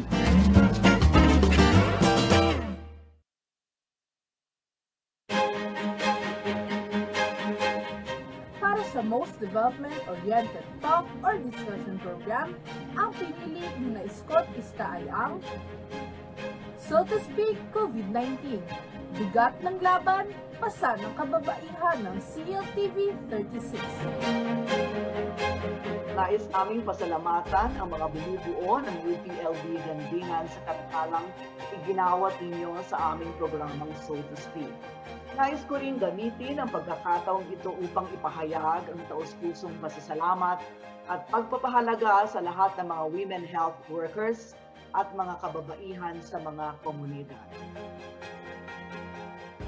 Mula sa pangangalaga sa kanilang mga pamilya hanggang sa pangunguna sa iba't ibang larangan, hindi matatawaran ang serbisyo at sakripisyo ng mga kababaihan sa pagsugpo sa pandemyang ito at pagharap sa mga hamon ng maling pamamahala. Madalas, hindi lang oras, galing at kaalaman ang kanilang iniaalay, kundi maging ang kanilang sariling buhay. Kayo ang aming inspirasyon upang patuloy na tumugon sa mga hamon ng panahon. Makakaasa kayo ng CLTV 36 ay patuloy na magiging tulay upang maiparinig ang saloobin ng taong bayan, lalo na yung mga walang boses sa ating lipunan. Maraming salamat sa gandingan at sa mga tagapagtangkilik ng aming istasyon. Dakal na salamat po.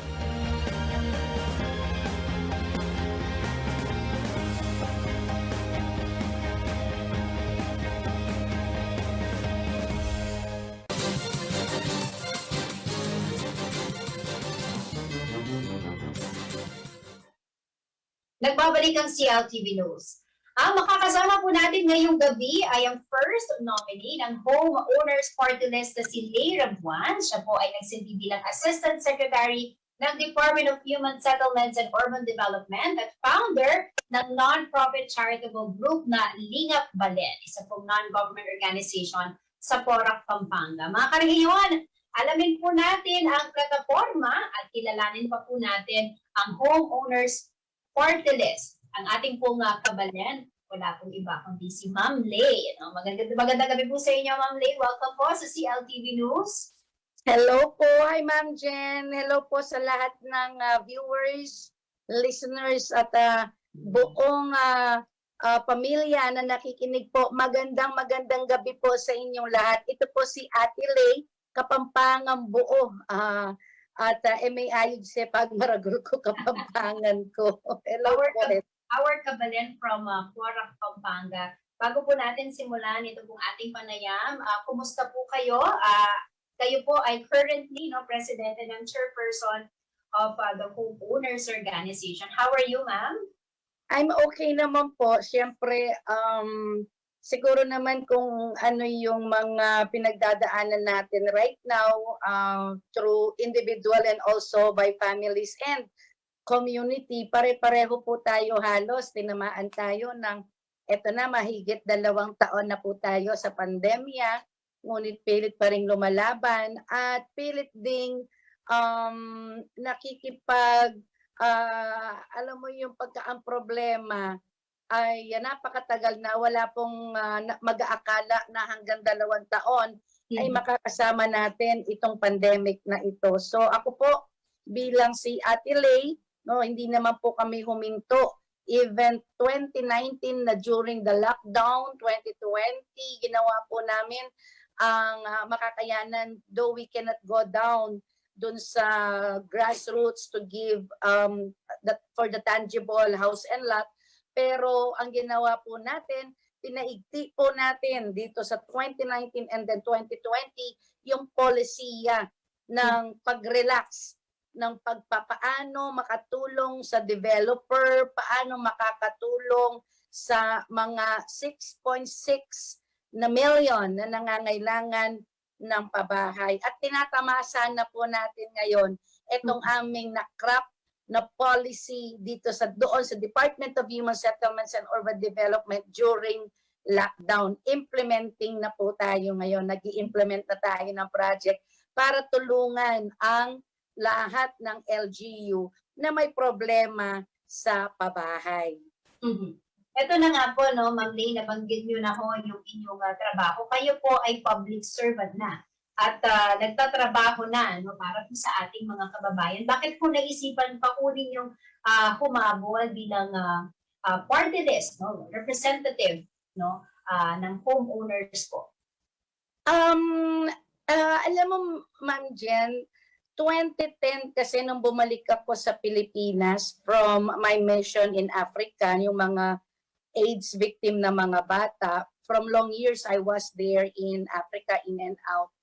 Nung bumalik ako ng Pilipinas, sabi ko, Pilipinas naman ang pagtuunan ko ng pansin. So umikot ako sa aking munisipyo sa Porac. So nakita ko yung dami palang kailangan sa Porac. And then eventually nung tinatag ko yung Lingap Balen, yung tao uhaw sa tulong.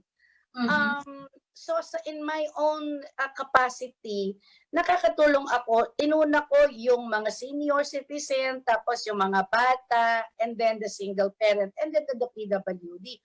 Hanggang lumawak ako. And then on the 2016, nakasama ko nga si Presidente Rodrigo Roa Duterte at he appointed me as the Assistant Secretary nitong HADSI, and noong 2019 naging Department of Human Settlements and Urban Development kami. So kami ang pinakabago at pinakabatang departamento sa Pilipinas. So sa larangan ng gobyerno. Serving our fellow men, yung mga pamilya, marami pong concern ang pabahay. Nakita ko kasi sa pagsaservisyo ko, handling the region, the regional operations po ako po yung leading.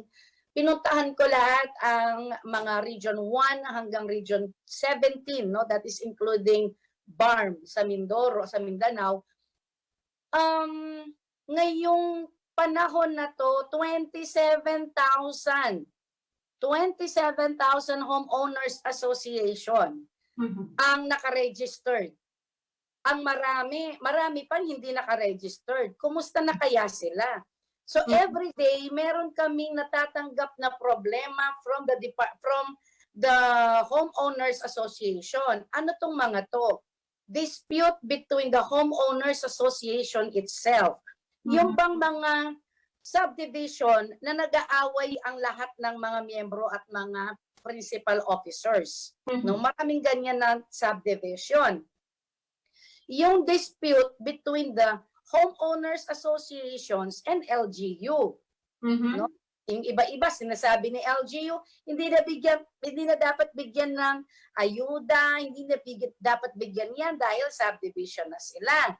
Merong pera yan, etc. So hindi sila naka-count, no, as a marginalized.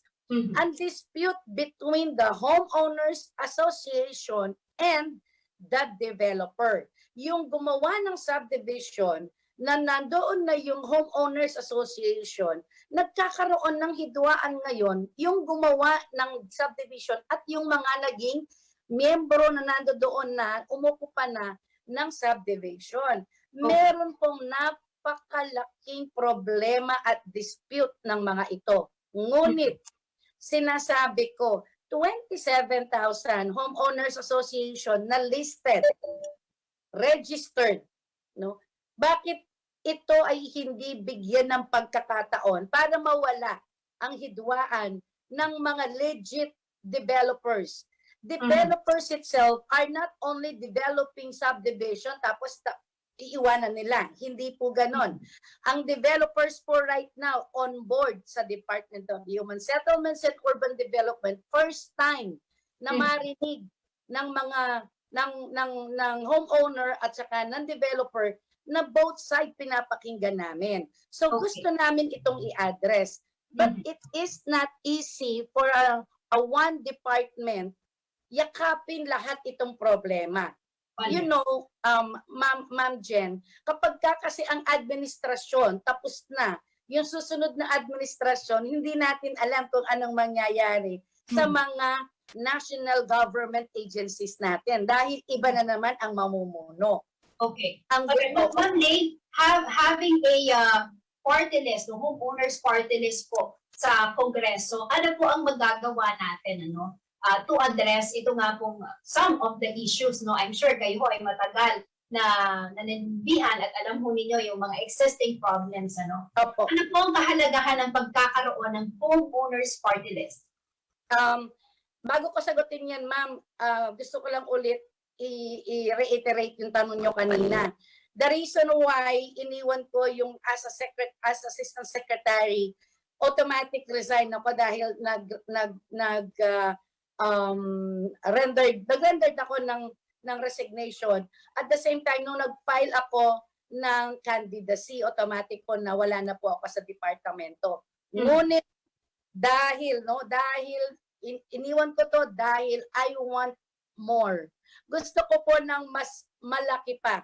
At gusto kong i-address itong problema ng Homeowners Association. And to your questions right now, ano ang magagawa ko?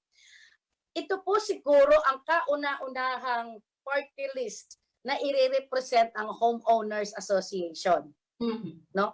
At kapag nagkaroon tayo ng pagkakataon, 8 million po individual, 8 million families ang nakalista sa amin sa departamento. Kung tayo ay mabigyan ng pagkakataon, unang-una po nating gagawin dyan ay yung problema ng paghahalal, eleksyon ng Homeowners Association. Kasi po, marami pong nag-aaway na ang sinasabi sa amin na yung presidente ng isang Homeowners Association ay ayaw nang bumaba. No? At ang sinasabi nila, ang pondo ng isang Homeowners Association ay nawawala or ginagamit na kung saan-saan. So this is the time right now that we need, no, to address itong mga problema na kung saan ang kailangan lang po natin ay batas. Kami po ay magkakaroon ng partnership, no? Ito po ang kauna-unahan na party list na may kapartner ang Departamento National, ang national government agencies at ang homeowner party list ay magpa-partner. Hindi ko po sinasabi na ikakampanya ako, pero nakita namin na kapag ang Department of Human Settlements and Urban Development, ang kanilang mandate ay gumawa ng polisiya, no, at mga ruling, no, regulatory. Yes. Nakita namin, bakit hindi natin iakyat itong mga polisiya at ang mga regulation natin doon sa ating Congress, which is the legislative. Para nang sa ganon, pag nabatas natin, kahit sinong presidente, kahit sinong sekretaryong umupo, yung ease of doing business na hindi pahihirapan ang mga kukuha ng pabahay. Hindi pahihirapan ang mga permit ng developer. Hindi pahihirapan ang mga taong na-settled na ang problema every month payment. Yun ang babatasan natin, which is a long-term livelihood program to all association. Ang tanong, paano natin masasabi na ang homeowner ay magpapabahay? Ma'am, ang approach... Ma'am Ray, I'm sorry to cut you. Okay. You only have a limited time po, ano? Before I let you go, mabilis na mensahe po sa ating mga karehiyon na nakatutok po sa ating programa ngayon. Bigyan niyo po ako ng pagkakataon sa aking mahal na kapwa ko Pilipino. Bago po tulungan ang mga pamilya sa kanilang trabaho, sa kanilang edukasyon, sa kanilang mga medical attention, ito po si Ate Lay, ang ating prioridad. Uunahin dapat ang pagbibigay ng matiwasay ng pabahay sa bawat pamilya. Ito po dapat ang inuuna natin bago natin sila tulungan sa pangkabuhayan, sa medical, at sa pag-aaral ng kanilang mga anak. Ito po ang aking stand. I will stand and give priority to the community approach pabahay. Hindi po ako magbibigay ng isang bahay. Ang aking approach is a community, self-sustained community. Bibigyan ko po ng pagkakataong magkaroon ng pabahay through sectoral. Ang mga TODA Homeowners Association ay tutulungan ko na magkaroon ng kanilang bahay ng isang komunidad. Media man. Salamat po, Ma'am Ray. Siguro we will invite you again sa ating po mga programa. Pasensya na po kayo, ngunit limitado po ang ating oras. Anyway, mga karehiyon, yan po ang ating first nominee ng Homeowners Party List na si Ma'am Lyra Buwan. Ma'am Jen, thank you so much. God bless. God bless. Samantala, dumako po tayo sa ibang balita. Sinimulan na ng Department of Agriculture Central Luzon ang pamamahagi ng tulong pinansyal sa higit 177,000 na magsasaka sa rehiyon. Bahagi ang nasabing cash assistance ng Rice Competitiveness Enhancement Fund Rice Farmers Financial Assistance. May detalye ng balita niyan si Marion Lazan.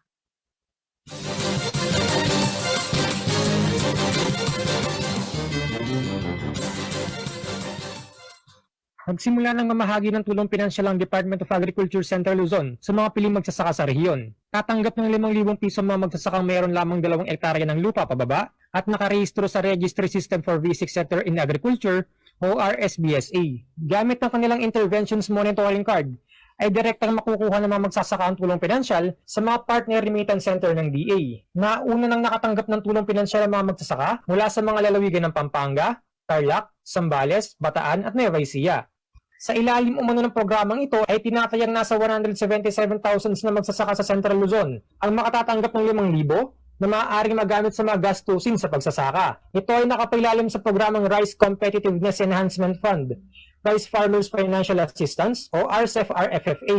Isa ang mga magsasakang si Mang Victorino Manlapig mula sa Bulacan sa mga eligible na makatanggap ng 5,000 na ayuda. Anya ay baka sa Pebrero pa umano nila matatanggap ang tulong pinansyal na ito. Sa amin po sir, malaking bagay na rin po yun. Total, sa pagsimula po namin sa wet season na pagsasaka, malaking bagay din po yun. Makakabili na kami ng seeds, Kurodo at saka other pong pangailan. At least makakatulong po ng malaking bagay po sa farmer. Katulad po namin na siyempre ang binhi po ay napakamahal.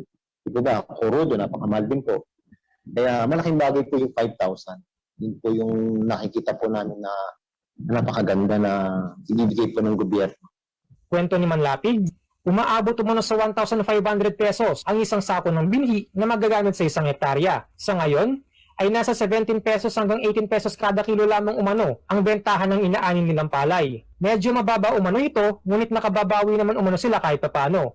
Ngunit pag hindi umano kaagad nabenta ang palay, ay nakakahalaga na lamang ito ng 14 pesos hanggang 15 pesos kada kilo. Kaya hiling ni Manlapig na sana raw ay magtuloy-tuloy yung suporta ng gobyerno para sa kanilang mga magsasaka. Samantala, inanunsyo ng DE na malapit nang ipatupad ang Fuel for Farmers and Fisherfolk Program sa ilalim ng RA 11639. Ayon kay Agriculture Secretary William Dar, 500 million pesos ang budget na nakalaan sa nasabing programa na pakikinabangan ng mga magsasaka at mga ng Pinoy sa buong bansa. Inaasahan din umano na maging mga producer at consumer ay makikinabang din dito dahil bababa umano ang presyo ng mga farm at fishery products bunsod ng ipamamahaging fuel subsidy. Marlon Lozano, CLTV News. Sa pagbabalik ng CLTV News. Sa bayanihan ng SA 44, ginilita sa iba't ibang lalawigan sa Central Luzon. Dobso Palit Campus, malapit nang magbukas para sa mga estudyante. Hindi nakatutok at magbabalik ng CLTV News.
Nagbabalik ang CLTV News. Ginunita sa iba't ibang lalawigan sa Central Luzon ang sakripisyo ng 44 na miyembro ng PNP Special Action Force o SA 44 na nasawi sa enkwentro noong January 25, 2015 sa Mamasapan, Maguindanao.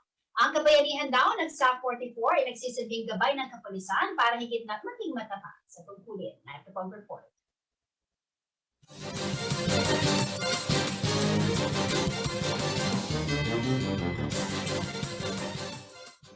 Pitong taon na nakalilipas nang mangyaring malagim na pagkakasawi ng 44 na miyembro ng PNP Special Action Force o mas kilala bilang SA 44 sa Mamasapano, Maguindanao. Ito ay matapos makaengkwentro ang mga miyembro ng Moro Islamic Liberation Front at Bangsamoro Islamic Freedom Fighters. Dahil dito, idineklarang National Day of Remembrance para sa SA 44 ang petsang January 25. Bilang pagunita sa nasabing okasyon, nagsagawa ang Police Regional Office 3 at maging ang mga Provincial Police Office sa gitnang Luzon ng seremonya upang alalahanin ang kabayanihan ng 44 fallen heroes. Binigyang pagkilala din sa mga isinagawang programa ang mga kapulisan na namatay habang nasa operasyon at mga pulis na pumanaw matapos tamaan ng COVID-19. Isang wreath-laying ceremony ang sinagawa sa PRO 3 Monument sa Campo Olivas, City of San Fernando, Pampanga. Sa talumpati ni PRO3 Regional Director Matthew Bakay, sinabi nito na ang kabayanihan ng SAF-44 ay patuloy na magsisilbing ilaw at gabay sa kapulisan para makakamtan ng kapayapaan at kaayusan sa buong bansa.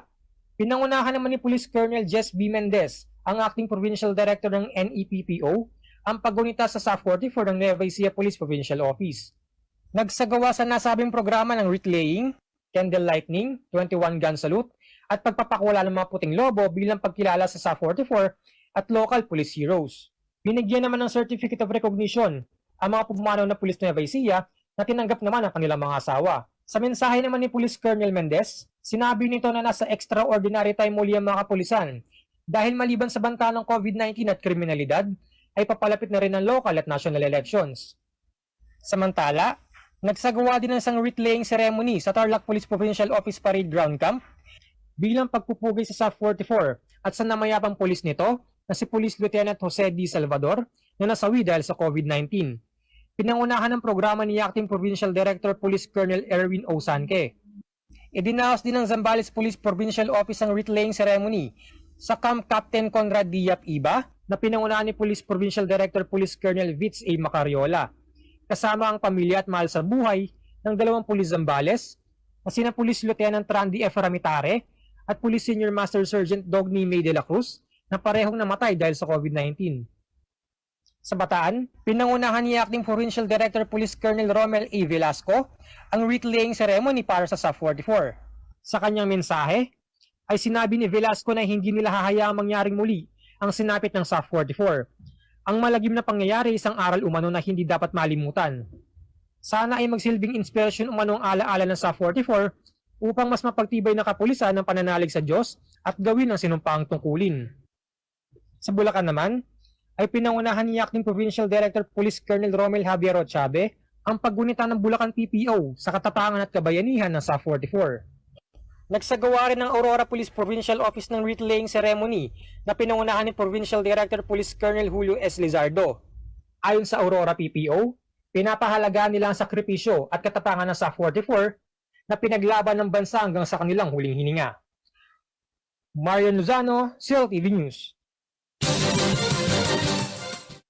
Magandang balita po para sa ating mga kababayan sa ika-4 na distrito ng Pampanga. Nalalapit ng matapos ang pagtatayo ng gusaling paaralan sa Don Honorio Ventura State University Apalit Campus. Oras na magbukas, kabilang po sa mga kurso na iaalok ay engineering, architecture, business management at iba pa. Ito po ang report.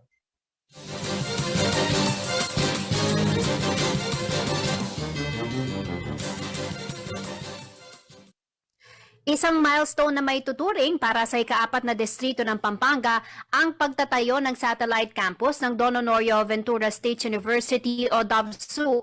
Ngayong Lunes, binisita ni Pampanga Governor Dennis Pineda ang DOVSU Apalit Campus at ikinatuwa nito ang kanyang nakita dahil malapit nang matapos ang gusali.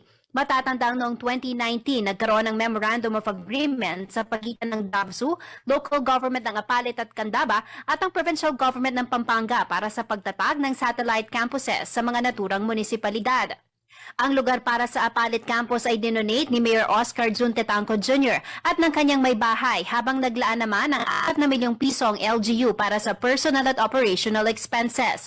25 million pesos naman ang inilaan ng provincial government para sa konstruksyon ng campus building. Oras na magbukas, kabilang sa mga kursong iaalok sa DOVSU Apalit ay engineering, architecture, real estate management, logistics management at business administration. Jennifer Salenga, CLTV News. Alamin na po natin ang magiging lagay ng panahon mula kay Ginong Manny Esgana, ang Chief Weather Forecaster ng Pag-asa Clor.